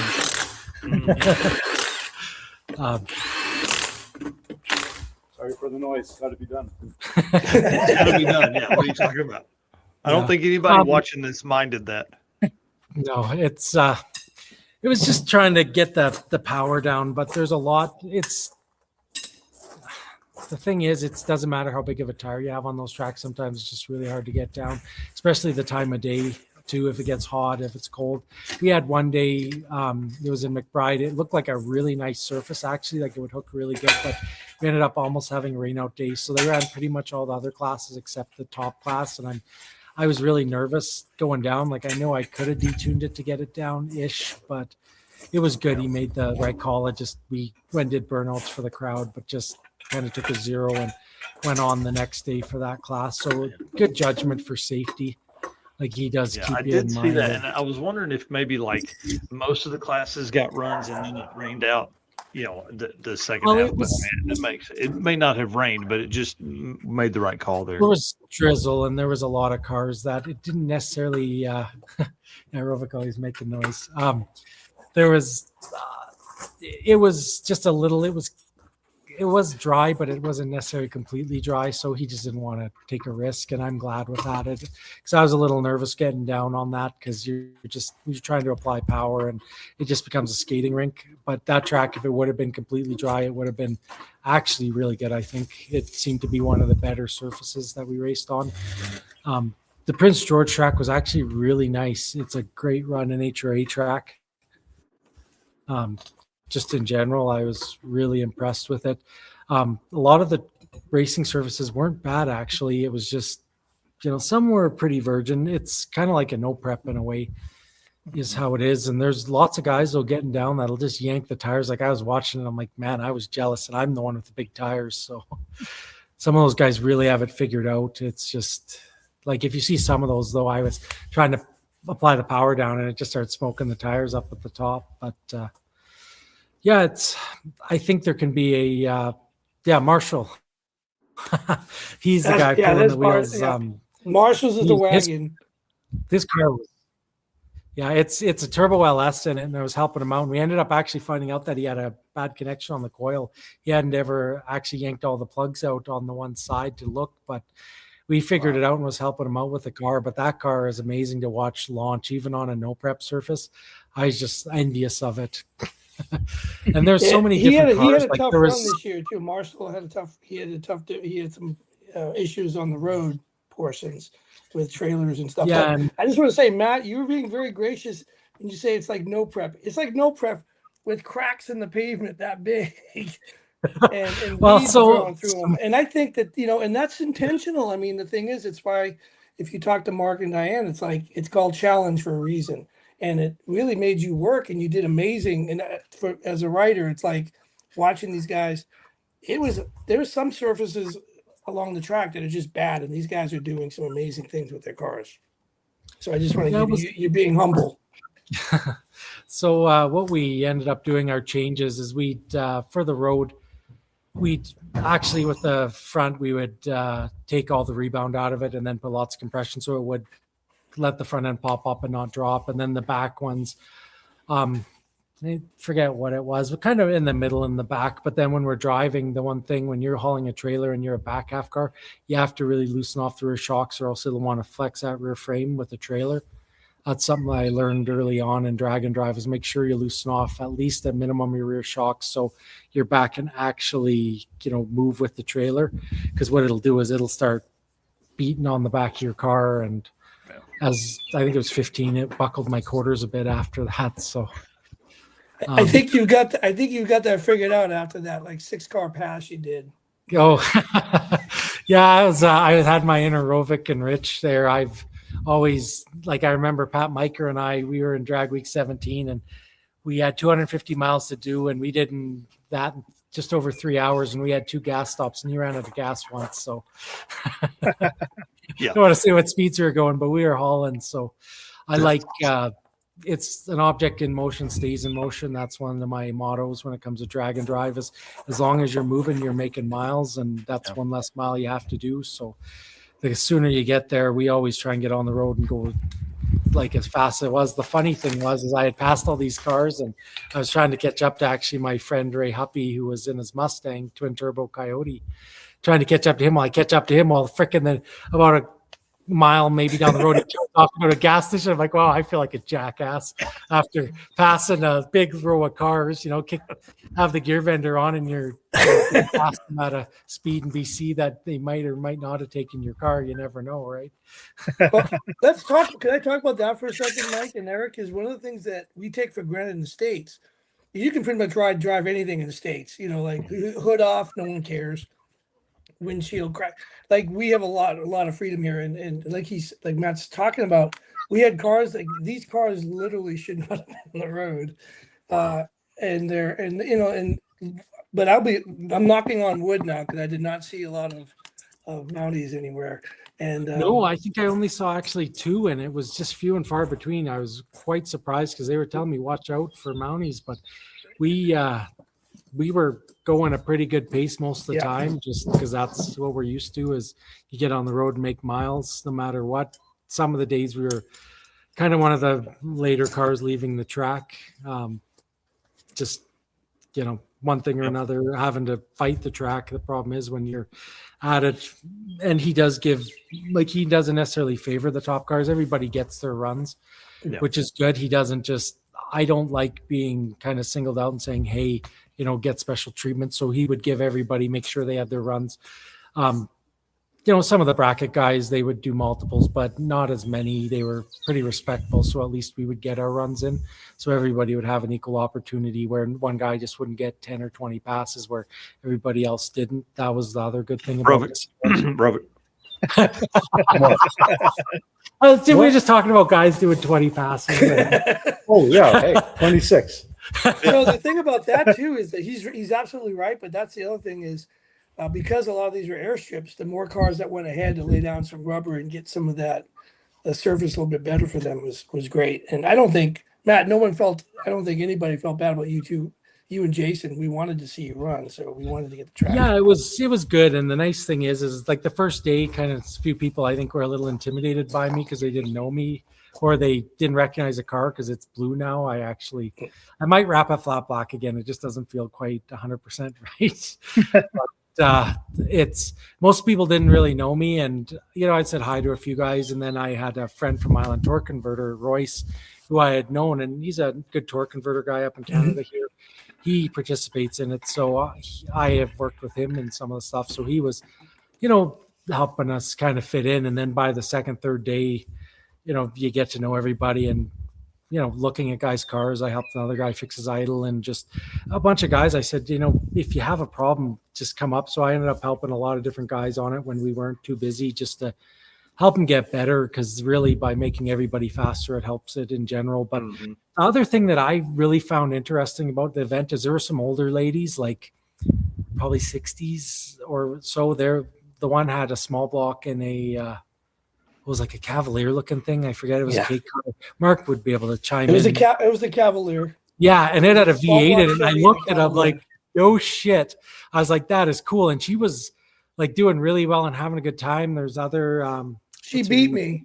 Yeah. Another one with the green dart. I'm slow. She does a lot of the drag and drives. Sorry, I'm not the best with names. She was there. This Kathy, a lot Kathy, of and Kathy, Kathy, yes, and the, Kathy Dart, was the green great. Dodge Dart, who also, she's been there a few years, I think, and she's great. Oh, cool. Has a great time. Yeah, there was a lot of people there that it was great to see. And then a lot of guys, a lot in the top class, but we all just try to help each other out with it. And I found it wasn't, after the first day, everybody seemed to really, it really came about really well, because it's just everybody helping everybody. There wasn't this, sometimes you get to, Bev with the Cavalier. Sometimes you get these events, everybody seems to be, the competition ego comes out, but usually it's by the third, fourth day that sort of goes away. Everybody starts to go. This one, it was about after the first day. There actually really wasn't much ego in the event, which was good. And like Jason and I ended up, we're good friends.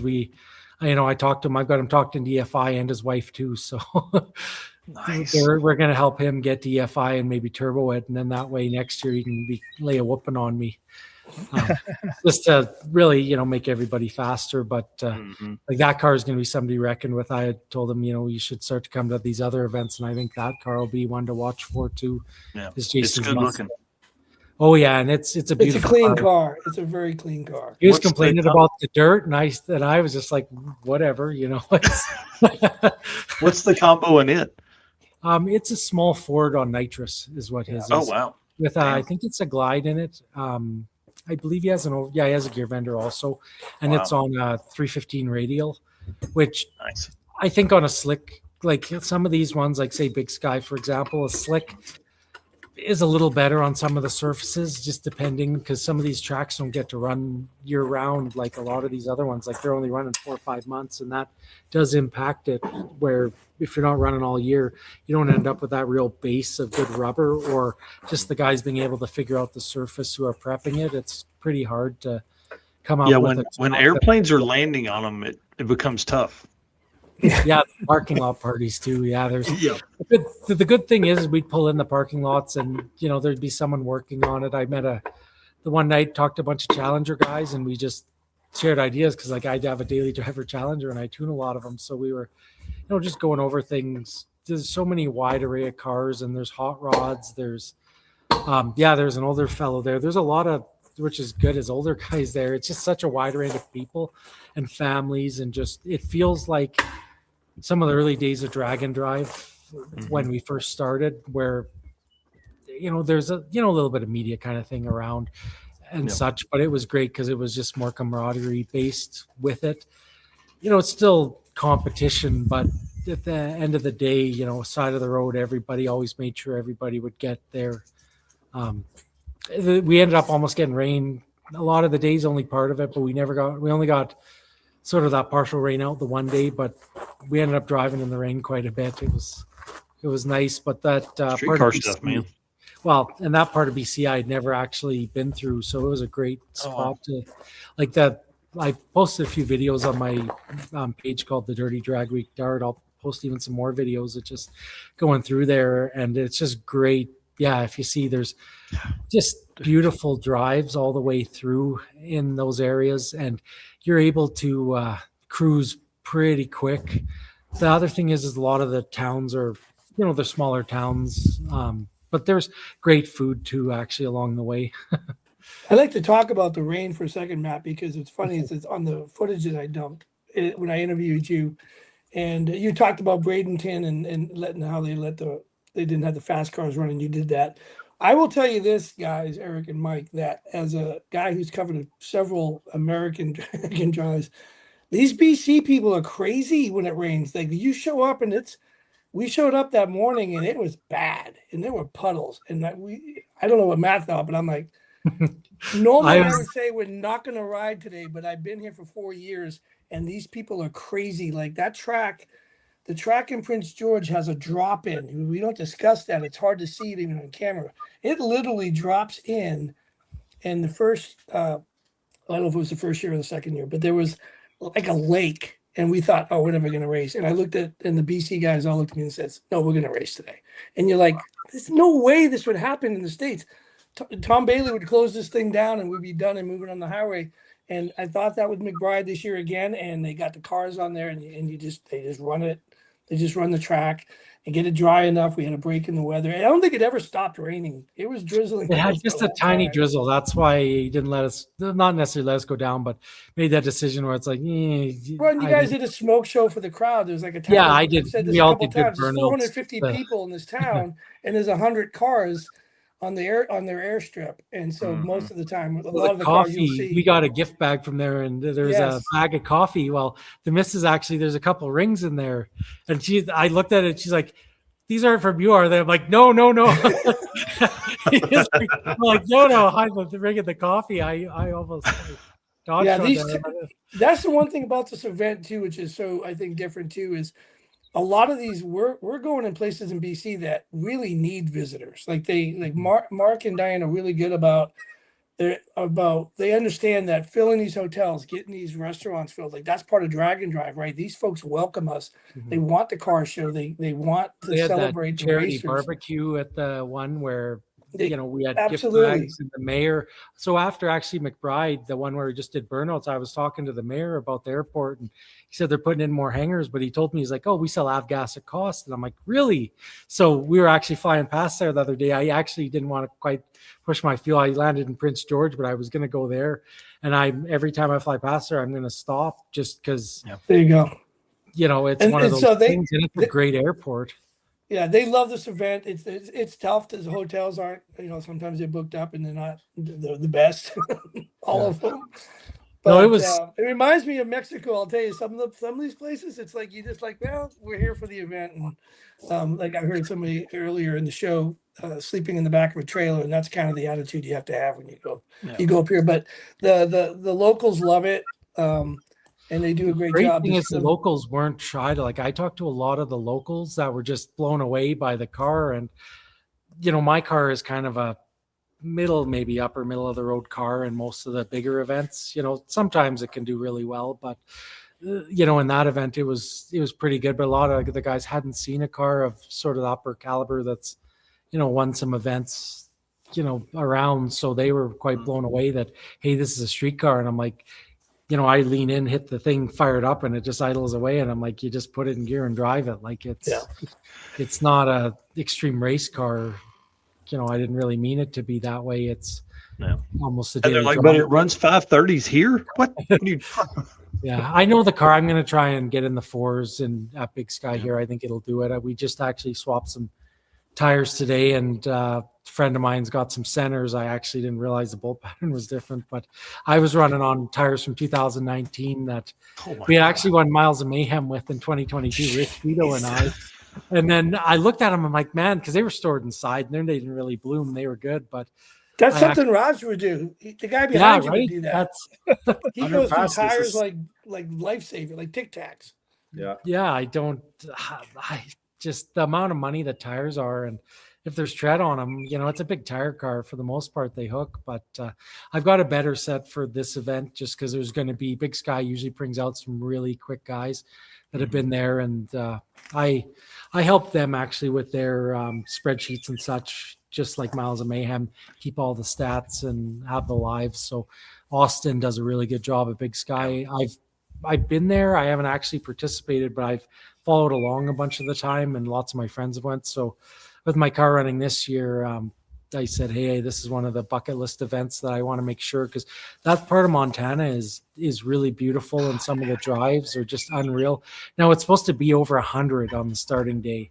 Like it's going to be 103, which there is nuts. Like it's not, it's usually 80s, maybe 90s. So it'll be interesting. The BC one, it was actually nice. I sat on, like I could have ran the whole event without a cooling fan.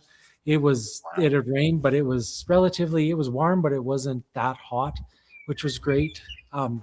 This car actually cools really well. I have the same cooling system I had when I had the big Hemi in it, and I just run a Challenger brushless Dorman fan on it, a $200 fan, but when it kicks on, it cools it down instantly. This car has a factory water pump, factory alternator, factory pulley setup. Like I tried to do a lot of the factory stuff, so if I'm ever broken down on it, with it, it's got a pair of HPT turbos. Those things surprised the heck out of me. Tristan Kimple set me up with them, and that thing, even with, I had an overly tight converter when I had ran my first race. I put a better one in now, but the thing spools even just unreal, and lights. The car has been impressing me with the Gen 3 Hemi. I've had a lot more horsepower, but this one I'm like, oh, it's not going to be as hard. But when you go to BC DragIt, I'm glad I had this one, because I can kind of knock the nuts out of it a little bit. Compared to my other motors, it's hard to pull the power out of them. That's always it's always power delivery, and it's trying not to. The other thing is trying not to cut ignition, because when you start cutting ignition, you make big EGTs, or you'll heat up or retard the timing. You almost put so much heat in, you can tool up an exhaust valve. So someone who thinks, hey, I'm going to go run my traction control and go kick everybody's ass on this event, you're going to end up burning your exhaust valves out or hurting a head gasket, because you're going to put so much heat in that exhaust port that you have no idea. So it's more getting your actual power delivery in check and then using that as a backstop. So I didn't do any of that fancy stuff, because I have to work on my car a little more to finish that stuff. But that's on this event it's challenging, but I have to say, I really want to go back now. Rovic, I think he's going to come next year, and I'm going to get rich, and I wanted to come and, a lot of people know my car, but just get more people to come to this smaller event. But I think people would really enjoy it, just because the camaraderie, but the places you see, and there's a great taco joint that I was showing him. He was all horny about that. So, well, and I think that's one of the great things that we're seeing now, like especially with experienced drag and drive racers, is we're looking for that next fun event, that next reason to go somewhere new. It's called the next hit, Mike. Yeah, that's exactly right. All it is.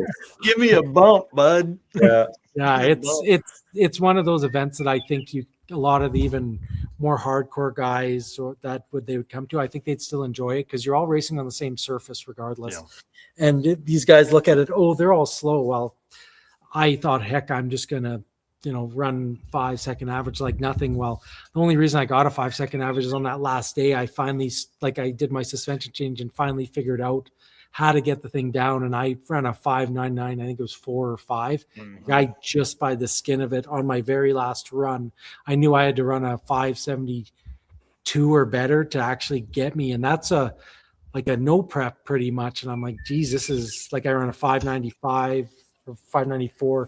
A 580 something, and then I'm like, well, I got one more run, and it was getting towards the end, because they don't want to send people too late, because it's usually a decent drive home. And I ran a 571, I think it was, and did it and got it done. But because that was a big goal that I found a lot of the guys is trying to get a 5-second average there. It was more of a challenge than I thought. I think a 4-second average, you never know, one day it might happen there. It's as there's more tracks or expands, there's also different parts of BC that they can do them in that have a few more tracks. So I think at the end of the day, it'll be as they expand or try different things. The other thing we were talking about is, they have good traction compound, or maybe even getting into there's, pimp juice, stuff like that. They make a lot of these different types that might be something to even explore. I was talking to a few people in the US that maybe have it or at least glue part of it and then use the rest as a, with what it is. But they did a really good job. Most of the cars did really well, just in general. And even the bigger power, like I got down some of those tracks, I was quite surprised at how good it stuck.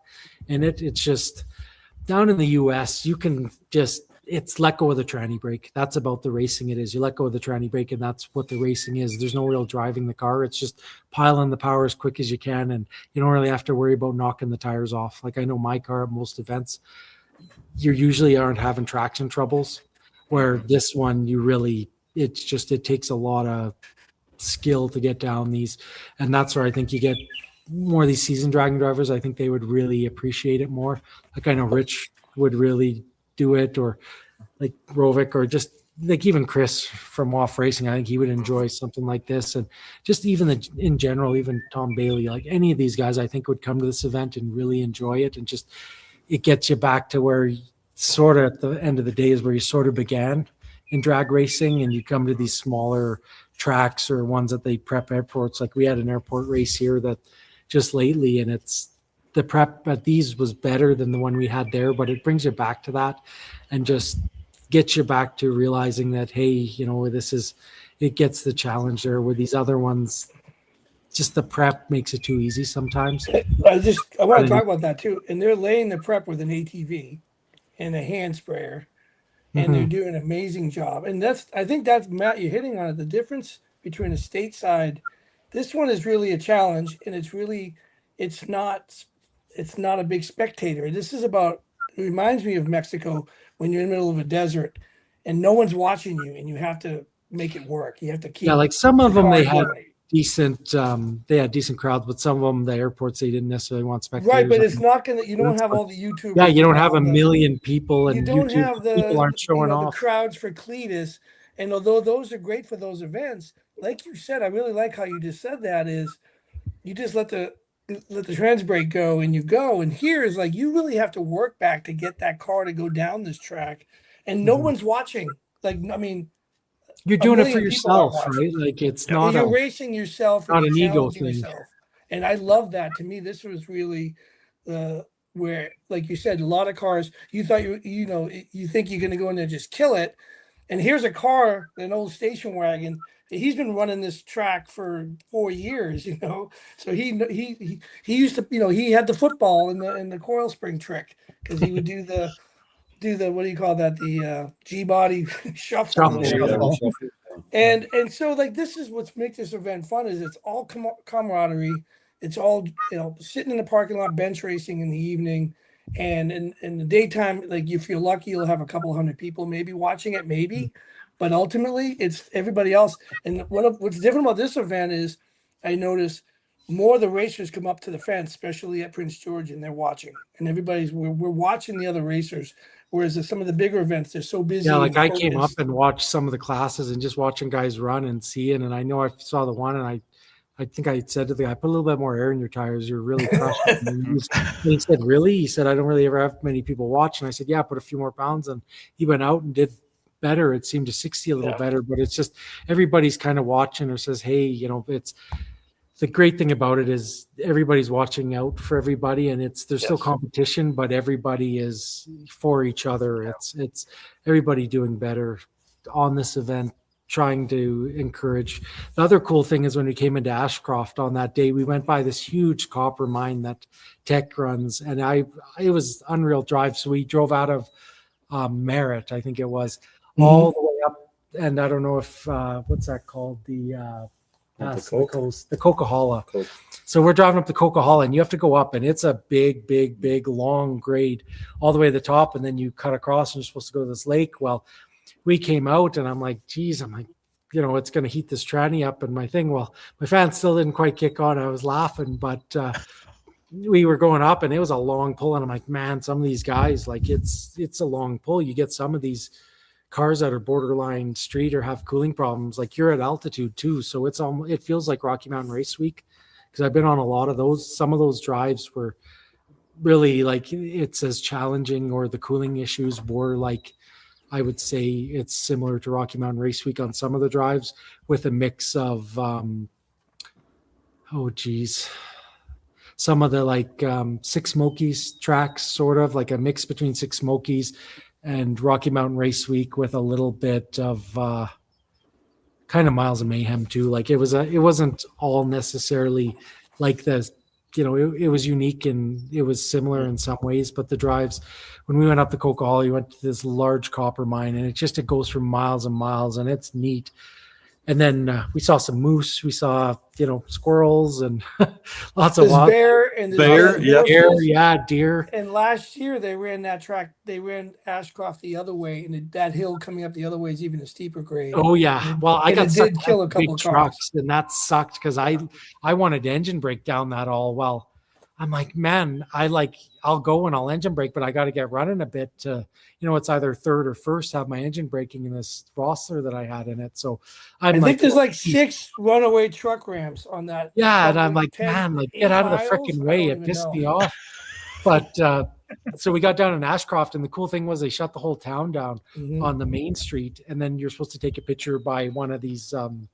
It's funny, the mining trucks, or there's a couple places, but they had a big car show, and the whole town came out for this impromptu car show. So we'd stop there, everybody said hi, drove through, and then when you were done, you could continue on your way. But some of these towns will, shut it down, or there's so many people that come and watch because it is a highlight of their summer. Like they actually look forward to this, which is awesome. Where you go in the States, that's the cool thing that you see is down south. There's some beautiful places, but this too, like these little towns, it felt like sometimes you're going through drag week in the early days where you just there's all of a sudden all these people everywhere. When they know, say, Sick Week's coming through town, you just get thousands of people. Well, some of these young kids, they're looking, and you give them a wave, and they're just, they don't see cars like that like we do here in the States. No, okay, they don't.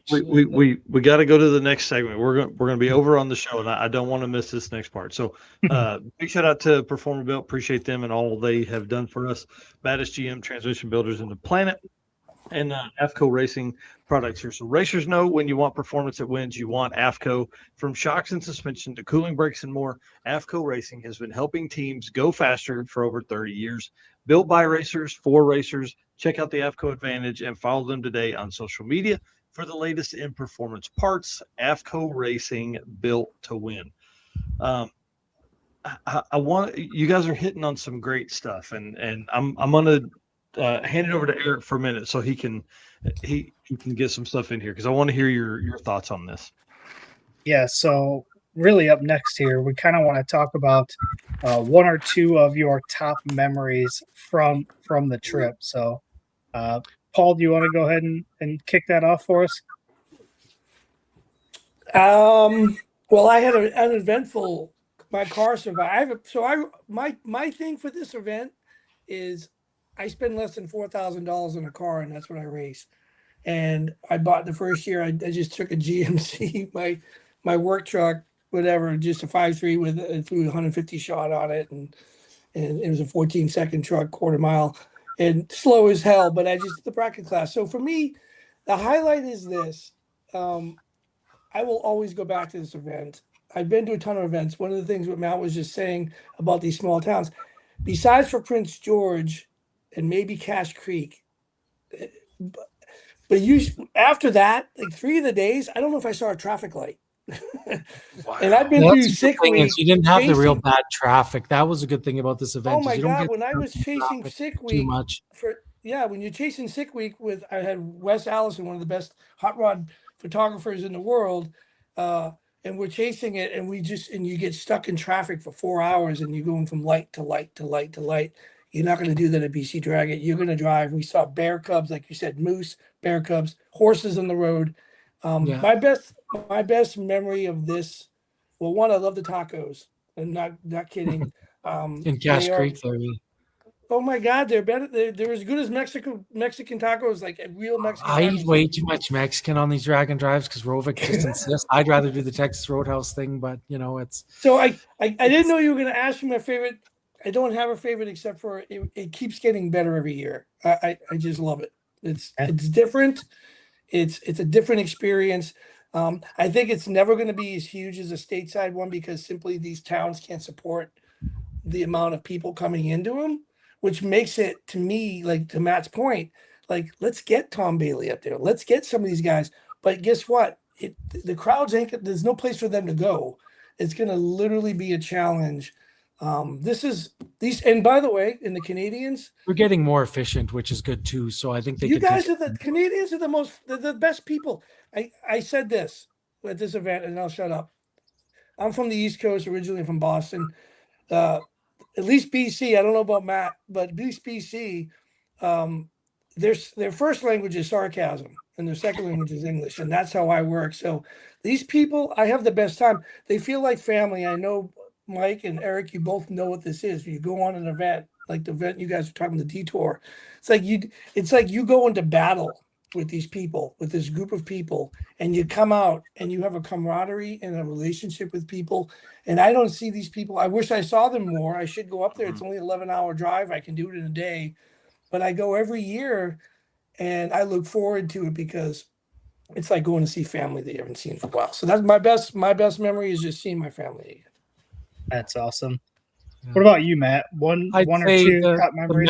The memorable one was I was trying to get down the track, and I've had the car on 3 wheels, but yeah, when it smokes them up top, and I had the one video there, and I'm like, I didn't think it was that bad. Like it didn't feel that bad, but I was going, oh yeah, I'll put some power in up top, just like thinking I'm just gonna go down like nothing, and the thing just blew the tires off. Like it was going out, and it just started skating hard, and I caught it. But as you know, on Dragon drives, you got to keep your, at least keep the most power in for the longest amount of time that you can. So you're unfortunately pedaling it instead of just chopping it where you would at some places and just go up again. But I think skating around at Cache Creek on the first day was probably one of my memories there.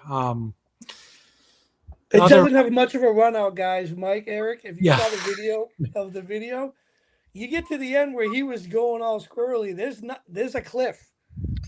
There is good shutdown. I only pulled my shoes in George, but they're still. You got to get on the brakes on some of those. I guess it depends a mile an hour you're going. I'd say the memorable moments. A lot of different people. I would say I remember a lot of the gas station stops, or just even talking just to random people that you start to talk that don't get nervous to talk to, because the one guy's like, oh, you're a celebrity. I'm like, no, I'm not. I'm not anybody. Like, I'm just. You're kind of a big deal. I'm a normal person, but they're like, oh yeah, I see on this, I see on that. Well, and they're like, oh, you're kind of, hey, you're here. And I'm like, it doesn't matter. Like, it's just, we're all normal. Like, it's like Rich, guys talk up, realize how down to earth he is, or Rovik, it's just normal people. So it was cool, just the people that I met that were just to show up at these places.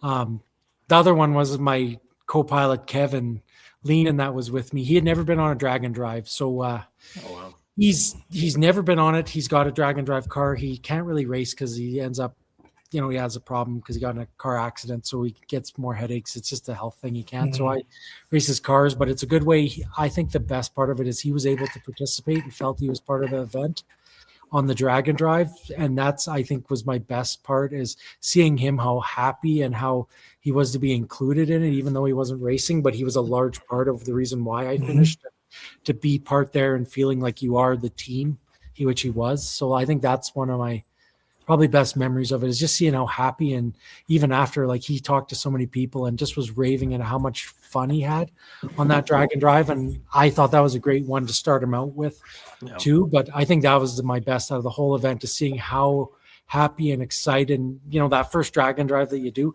watching him be so excited and hyped up about it.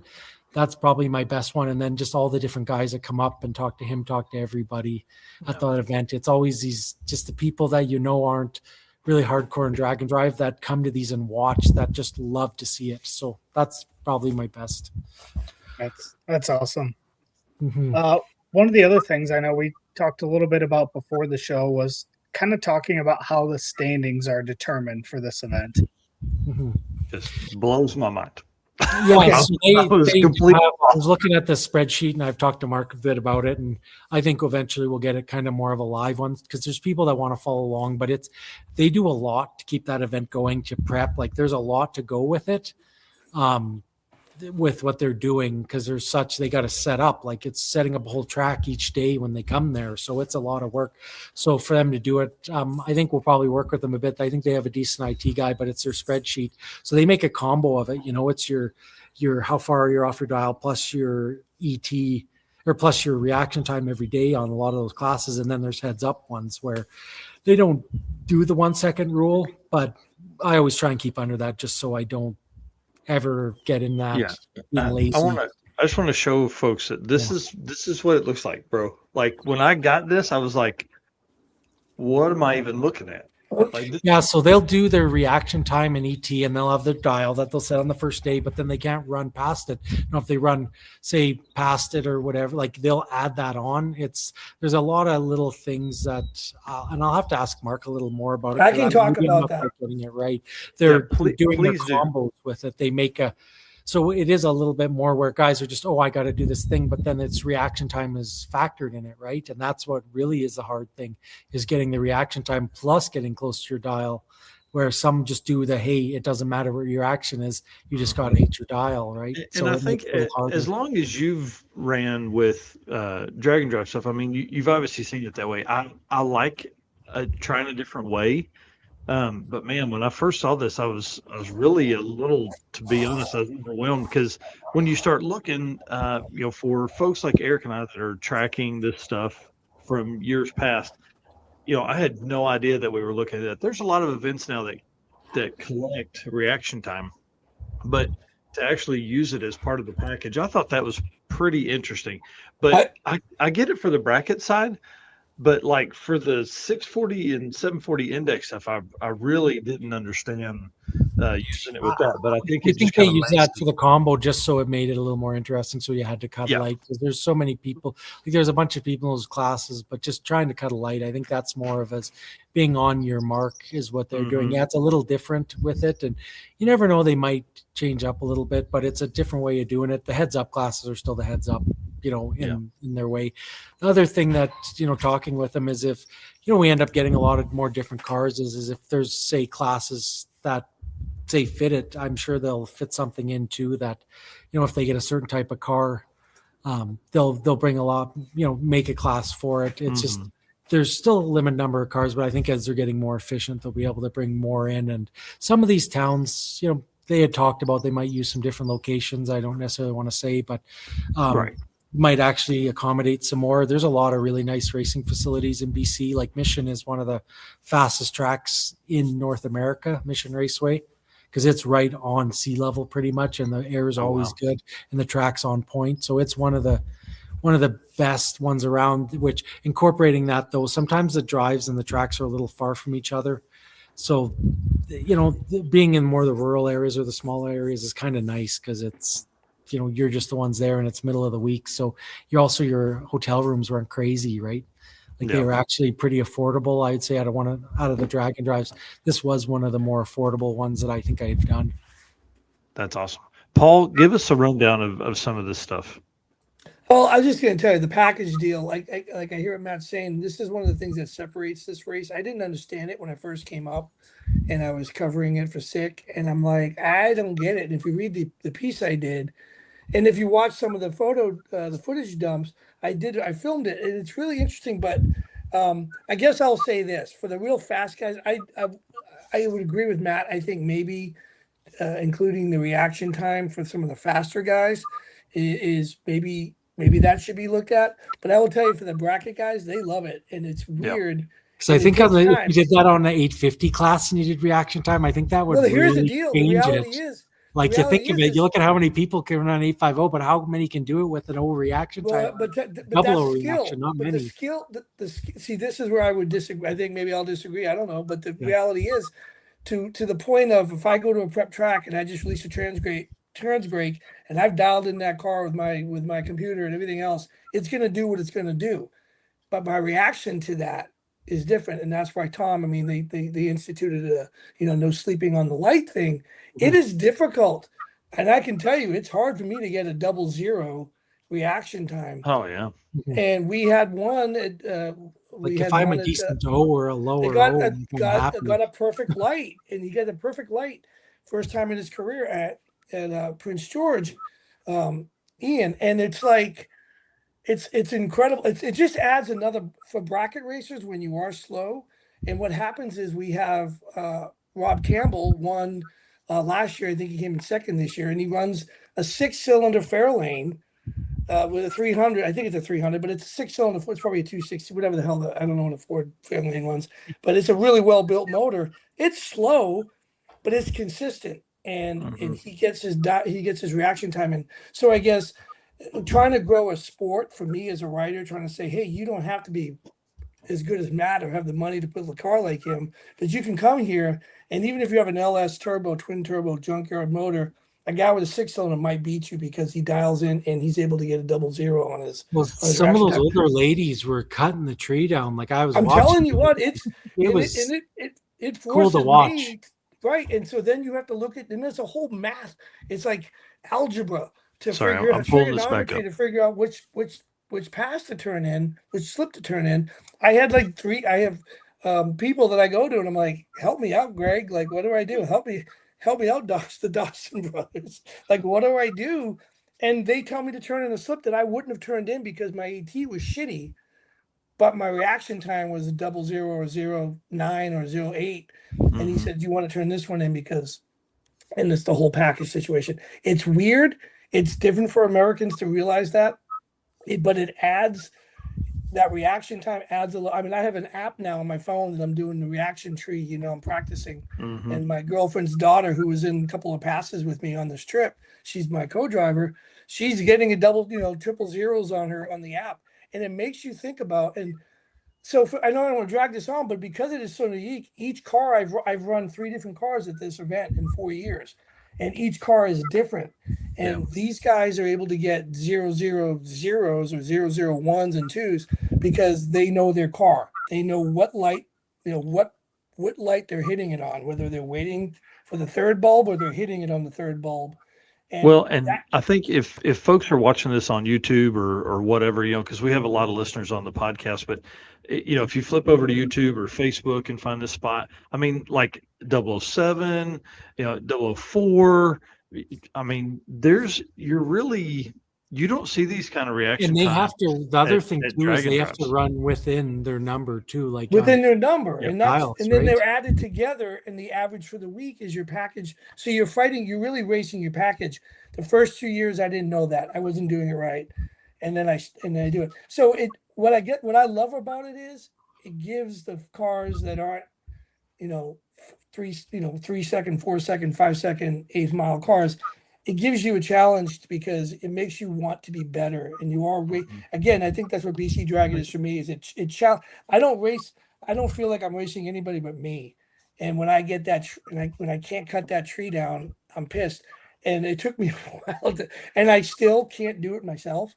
And you watch the video I just put on Facebook on the BC DragIt page. It's like it's just funny watching everybody trying to figure out their slip and figure out which one it is. But you said, like you said, those numbers. And what all of a sudden, what if you did that on a big event? I don't know what that would do to people. They would freak out because they want to. I think it actually might be good because, like, even if you did that on an 850 class for incorporated reaction time, it would change it up a lot because there's these guys that they can run 850, but can they actually cut a light? Yes. Where it would be, maybe the guy that runs 860s could win the event because he's a 00 guy. Where this was a bracket tree, which is nice for spooling, but sure. When it comes to like you're running say Pro Tree on some of these ones, I think that would really put a whole different spin on it for these guys who are running 850 class or just in bracket in general, because then it's not just how consistent your car is, it's how consistent you are. I think that's great, Matt. It's like every pass, right? Yeah, for the fastest cars, keep it the way it is. But for the 850, maybe less, it just introduces a whole level of skill because it's wonderful to watch.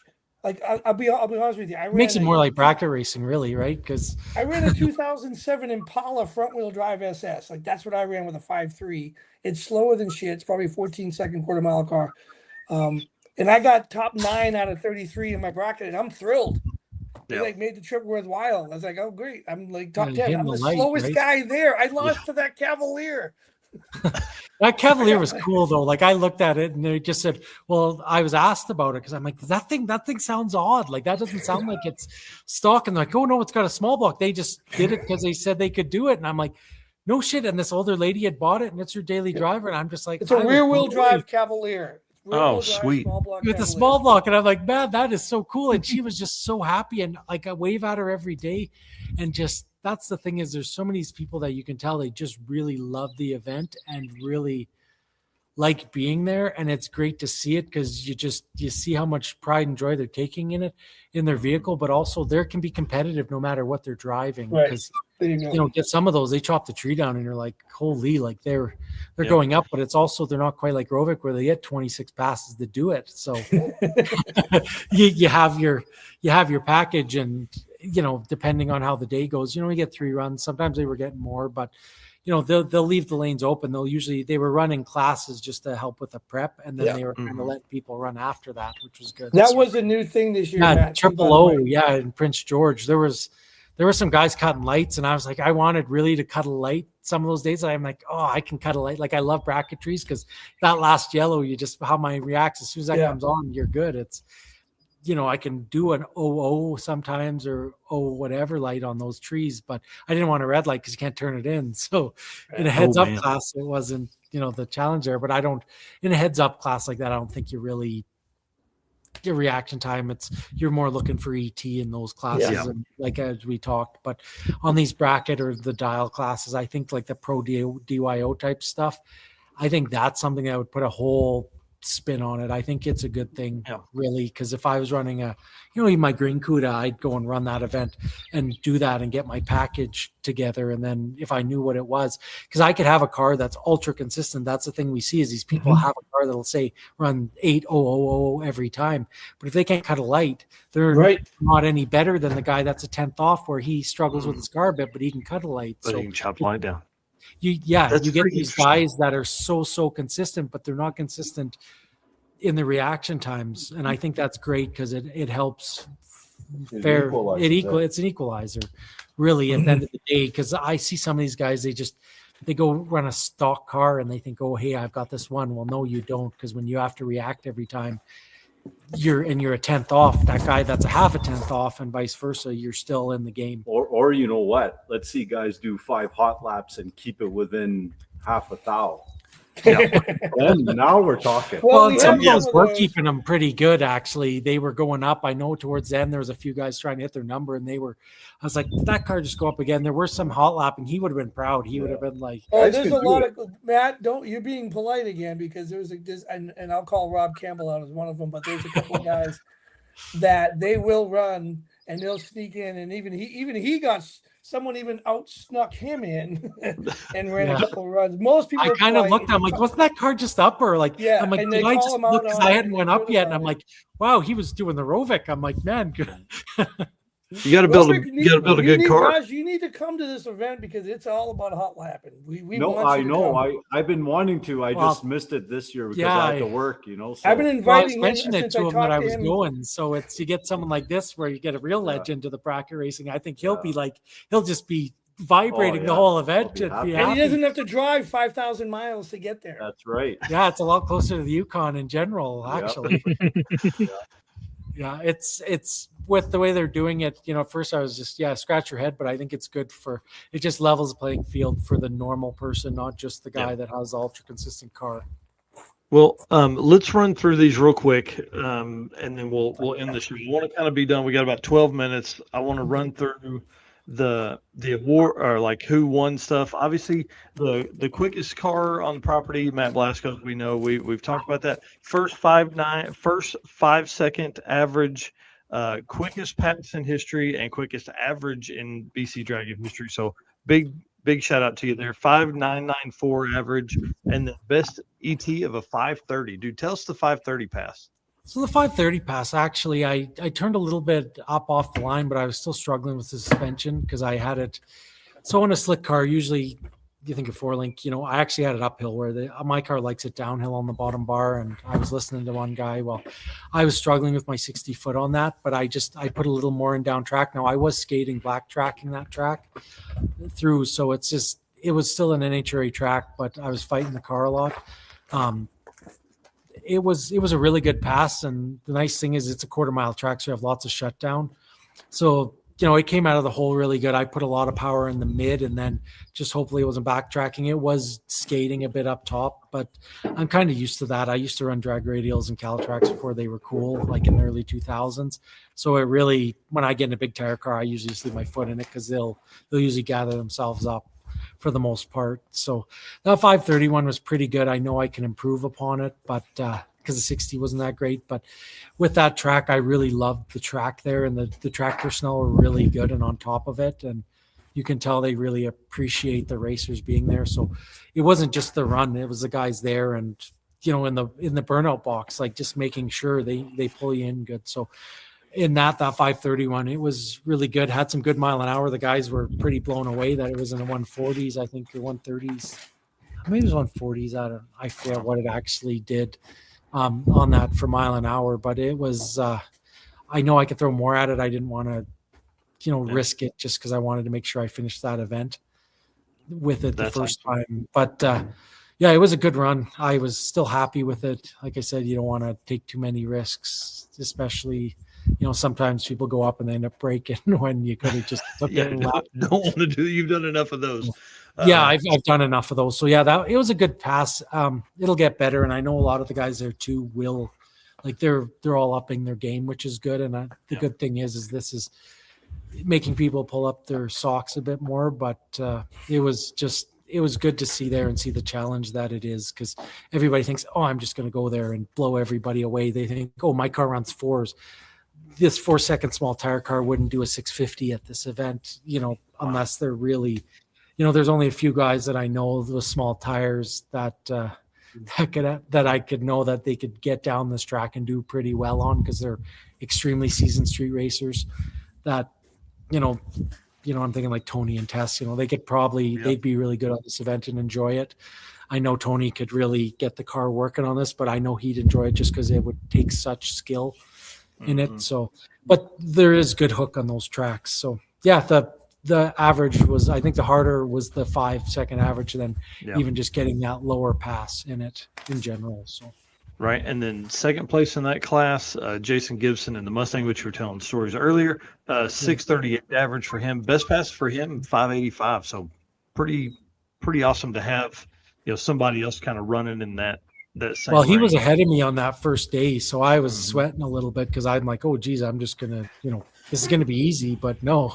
And then, like I said, we end up talking a lot and got to be friends. And then just, the good thing is you see each other on the road, thumbs up, make sure that everybody's going. And it didn't matter that we were 1 and 2 or he was 1 and 2, vice versa, swapping spaces. I know that second day it was a little bit, he's like, when I ran the really good run, because he's running his car pretty hard. But now, like I said, we're going to get some turbos on there so he doesn't have to be a slave to refilling the bottles all the time. Yeah. So I think it'll, he'll speed up. But then there's other guys, that are in BC that talk about coming. Well, I'm going to go take the BC DragIt trophy that says fastest street car in BC. Go take it to the Welcome to Alberta sign and take a picture with it, just to maybe get some of those guys a little more inspiration to get their trophy back.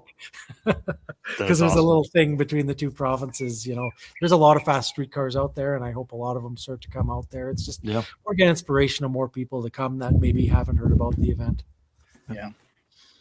And then the 640 class was won by Rob Getz and had a package of 0.636 over runner-up Mike Lippman with a package of 0.641. And it gets pretty close. That's pretty salty. Like, reaction and close. Like it's hard. It's not easy because it's one thing to run that. It's when you're running 2 numbers. I watch some of these guys. I'm like, wow, like they're hitting those trees, like knocking them down. Right. And then 740, same thing here. So you got Ian Patterson 046 on the package there. And then this is crazy. Sean Doyle, 5.634 package, but the only other car to finish the class. Yeah, that class I watched, was a few cars and there was having some trouble. Yeah, I think 3 or 4 of those cars fell out. Man, that's tough. Yeah, it was was hard on them. There's some guys, like there wasn't a lot that fell out, but some of them it was, they broke. Or there was another fellow that was in the top class in a really cool looking European car with a twin turbo LS. What was that fellow's name, Paul? If you remember, he had that. I don't. You remember that car though? That turbo little roller skate looking. Oh yes. Yeah. That car was pretty cool. Somebody will type in the chat. Yeah, chime in on what his name is. But he had some, we were helping him along. But when that car gets figured out, that car is going to be a force to be reckoned with too. Like that car was cool. I was like, ooh, wow, when that car gets figured out. He's a Prince George legend, that guy. Somebody's going to type his name in, I'm sure, before I get to it. Like there's lots of potential of guys there. It's just, sometimes they're not. Like we don't have the most tracks in Canada. Like that's why Rich drives so far to get to these, because we have events, but the Dragon drives and just good tracks, quality tracks. Fortunately, we have to go stateside or we have to go quite out west. So, Soon to come, though. Rovic's saying that they might do some races up here a bit more too. So out in Quebec, out east actually. Yeah. So nice. Which is quite a ways. It's almost quicker to go to. Some of these events like me to go to Redwood Rally than some of these, but Rovic was saying there's going to be some more in Eastern Canada. We're setting up a couple of different events out east, Quebec, maybe Ontario, maybe with the NHRA, some of their events, tagging along with them, but it'll be like a 3-day event kind of thing. Oh, that'd be awesome. To start off with. There'll be more details. We're still working it out. We just started talking about it. Well, I've been talking about it for a year, but last week. So we're working on it, and there might be something next fall to come. Yeah, Mike Capps, that's guy. Yeah. There you go, Mike Capps. Yeah, dude. Awesome. Please keep us in the loop. Stay tuned. All the guys in New York and Buffalo and Maine and all that stuff, and all the guys from out west in Canada, and we got some pretty big plans for it after the first year. I'll have to talk, Mike. I think we're going to make it real interesting in the Dragon Drive world for international stuff for Canada, US, and whoever else. So, dude, I'm telling you, I say it all the time. We're just getting started with this, but hey, we got to run through these real quick, or we're not gonna make the 2.5 hour cutoff here. All right, next class was the bracket class. Brandon Piskacek with a 0.066 package. Right. Runner up was Rob Campbell with a 0.112 package. So again, and they trophy multiple places in these too. So it's not like you have to win first. Like they trophy a bit out in these bigger classes, which is great. That's I like to see, right? Because it is an accomplishment in itself, to even place in the top 3, 4, in these classes. It was nice to see that.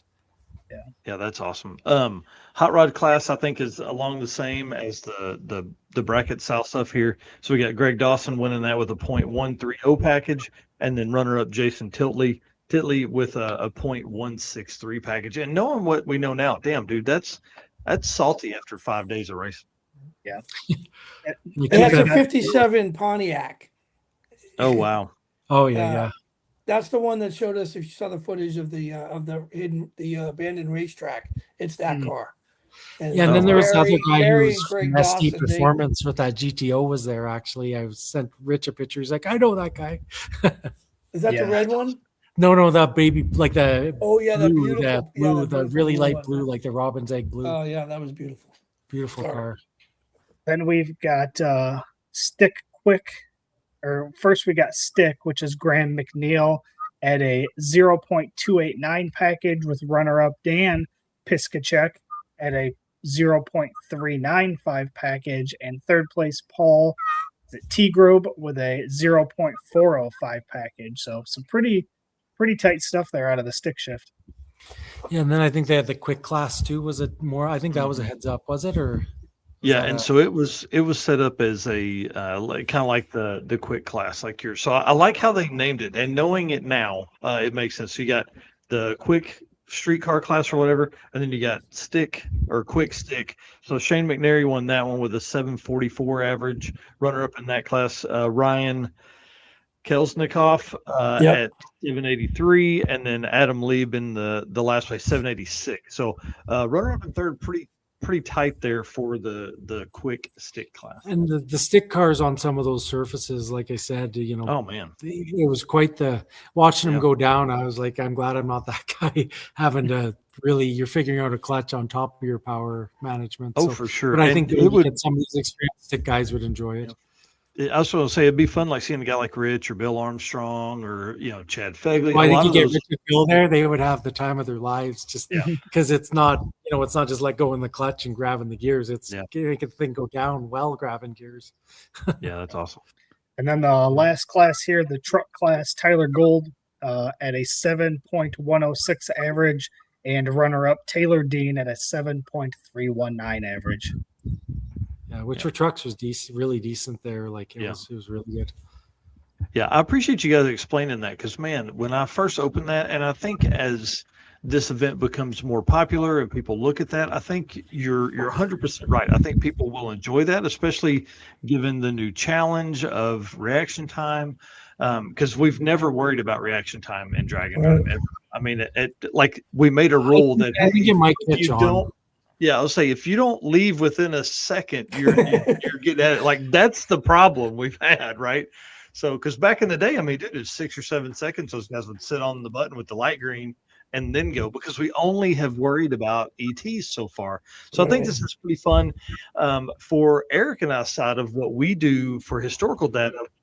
It's going to be kind of interesting. I don't really know, all the stuff we've done historically hasn't concerned reaction time. So I've never really collected that in my master folder, but this event's kind of making me think I probably need to go back and gather that stuff. The problem's going to be it doesn't, for every other event, it doesn't matter yet. Now, I think you're right, Matt. I think some of the events will pick up some stuff. I think this will give some people an opportunity to maybe think of a way, because the biggest struggle we have, like even with the circuit, 200 cars, we still have 70 people in the U versus U, the dial your own, the street machine eliminator, whatever class. And man, how do you break that up?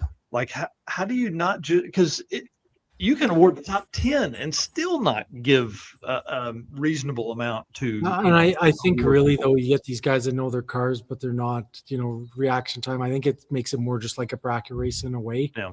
Is because when it's almost like your heads up to plus your dial, like your heads up against the guy beside you because you got to still tree him regardless. So I think with it, it's the being able to cut the light. And like you're treeing and you're making your car run. So I think it just adding that to it. I think for like more and I know a lot of kind of hardcore bracket guys that were talking about getting into Dragon Drive.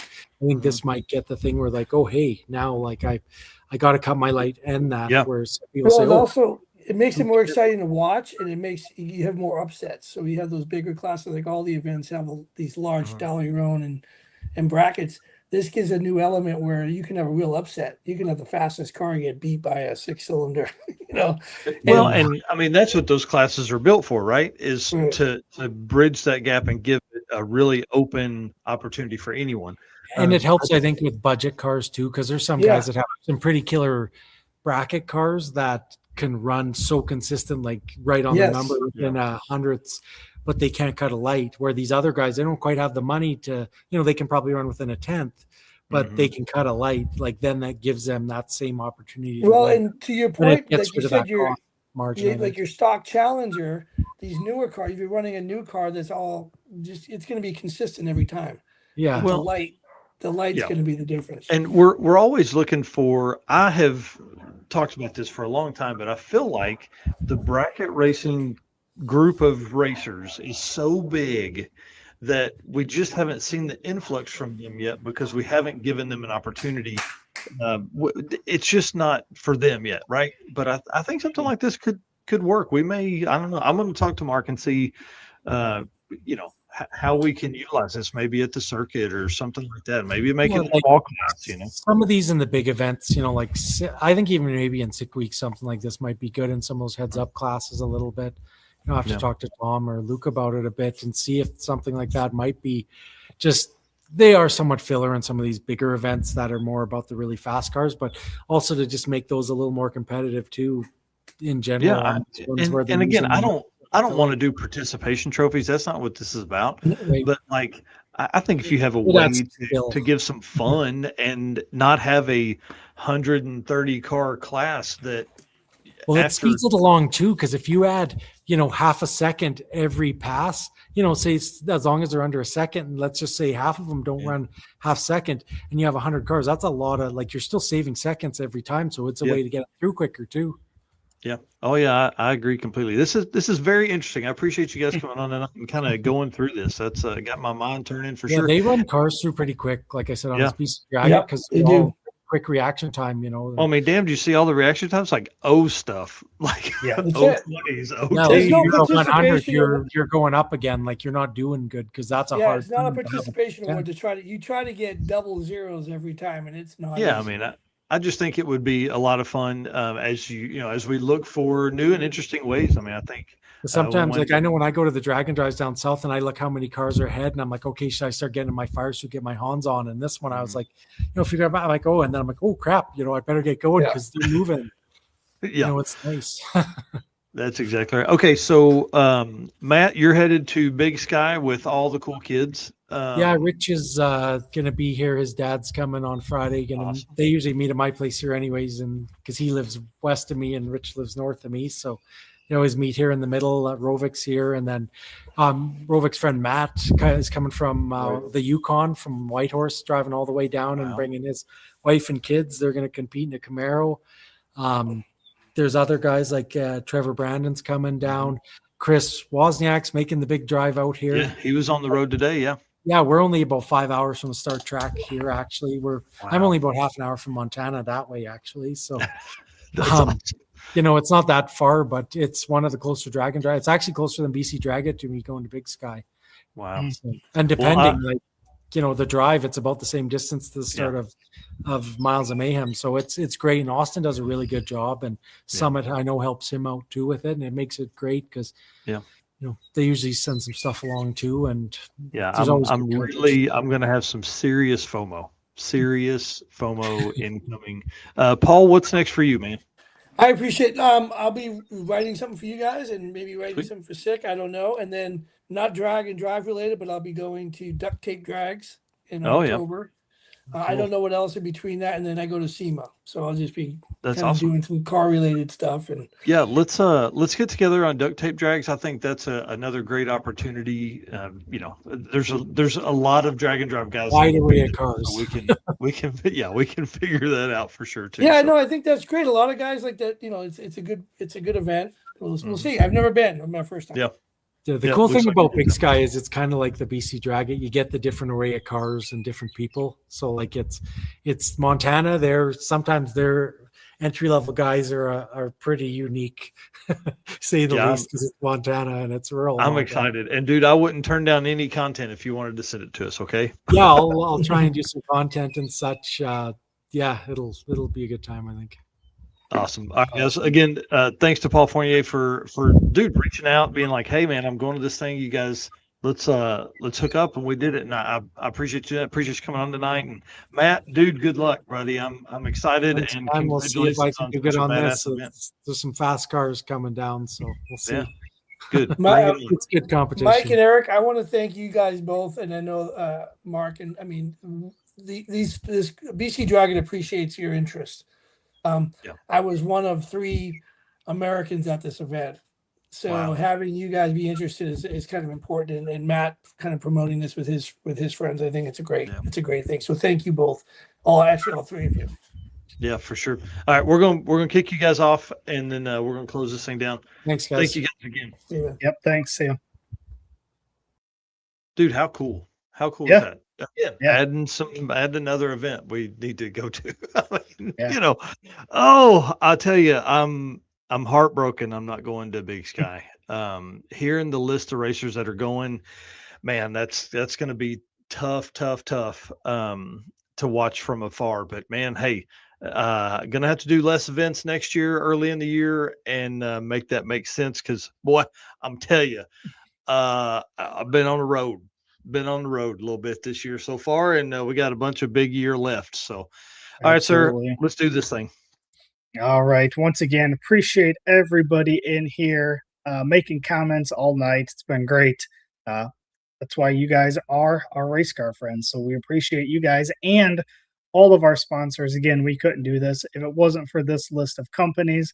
So thank you to Summit Racing Equipment, Deechworks, Molly Motorsports, Driven Racing Oil, Howard's Cams, J-Wire Solutions, AFCO Racing Products, Performabuilt Transmissions, Car Chains 3D, Low Dollar Motorsports, PowerTube TV, and Racing Junk. And we will see you guys on Saturday morning for the next episode of the news. Yep. Later.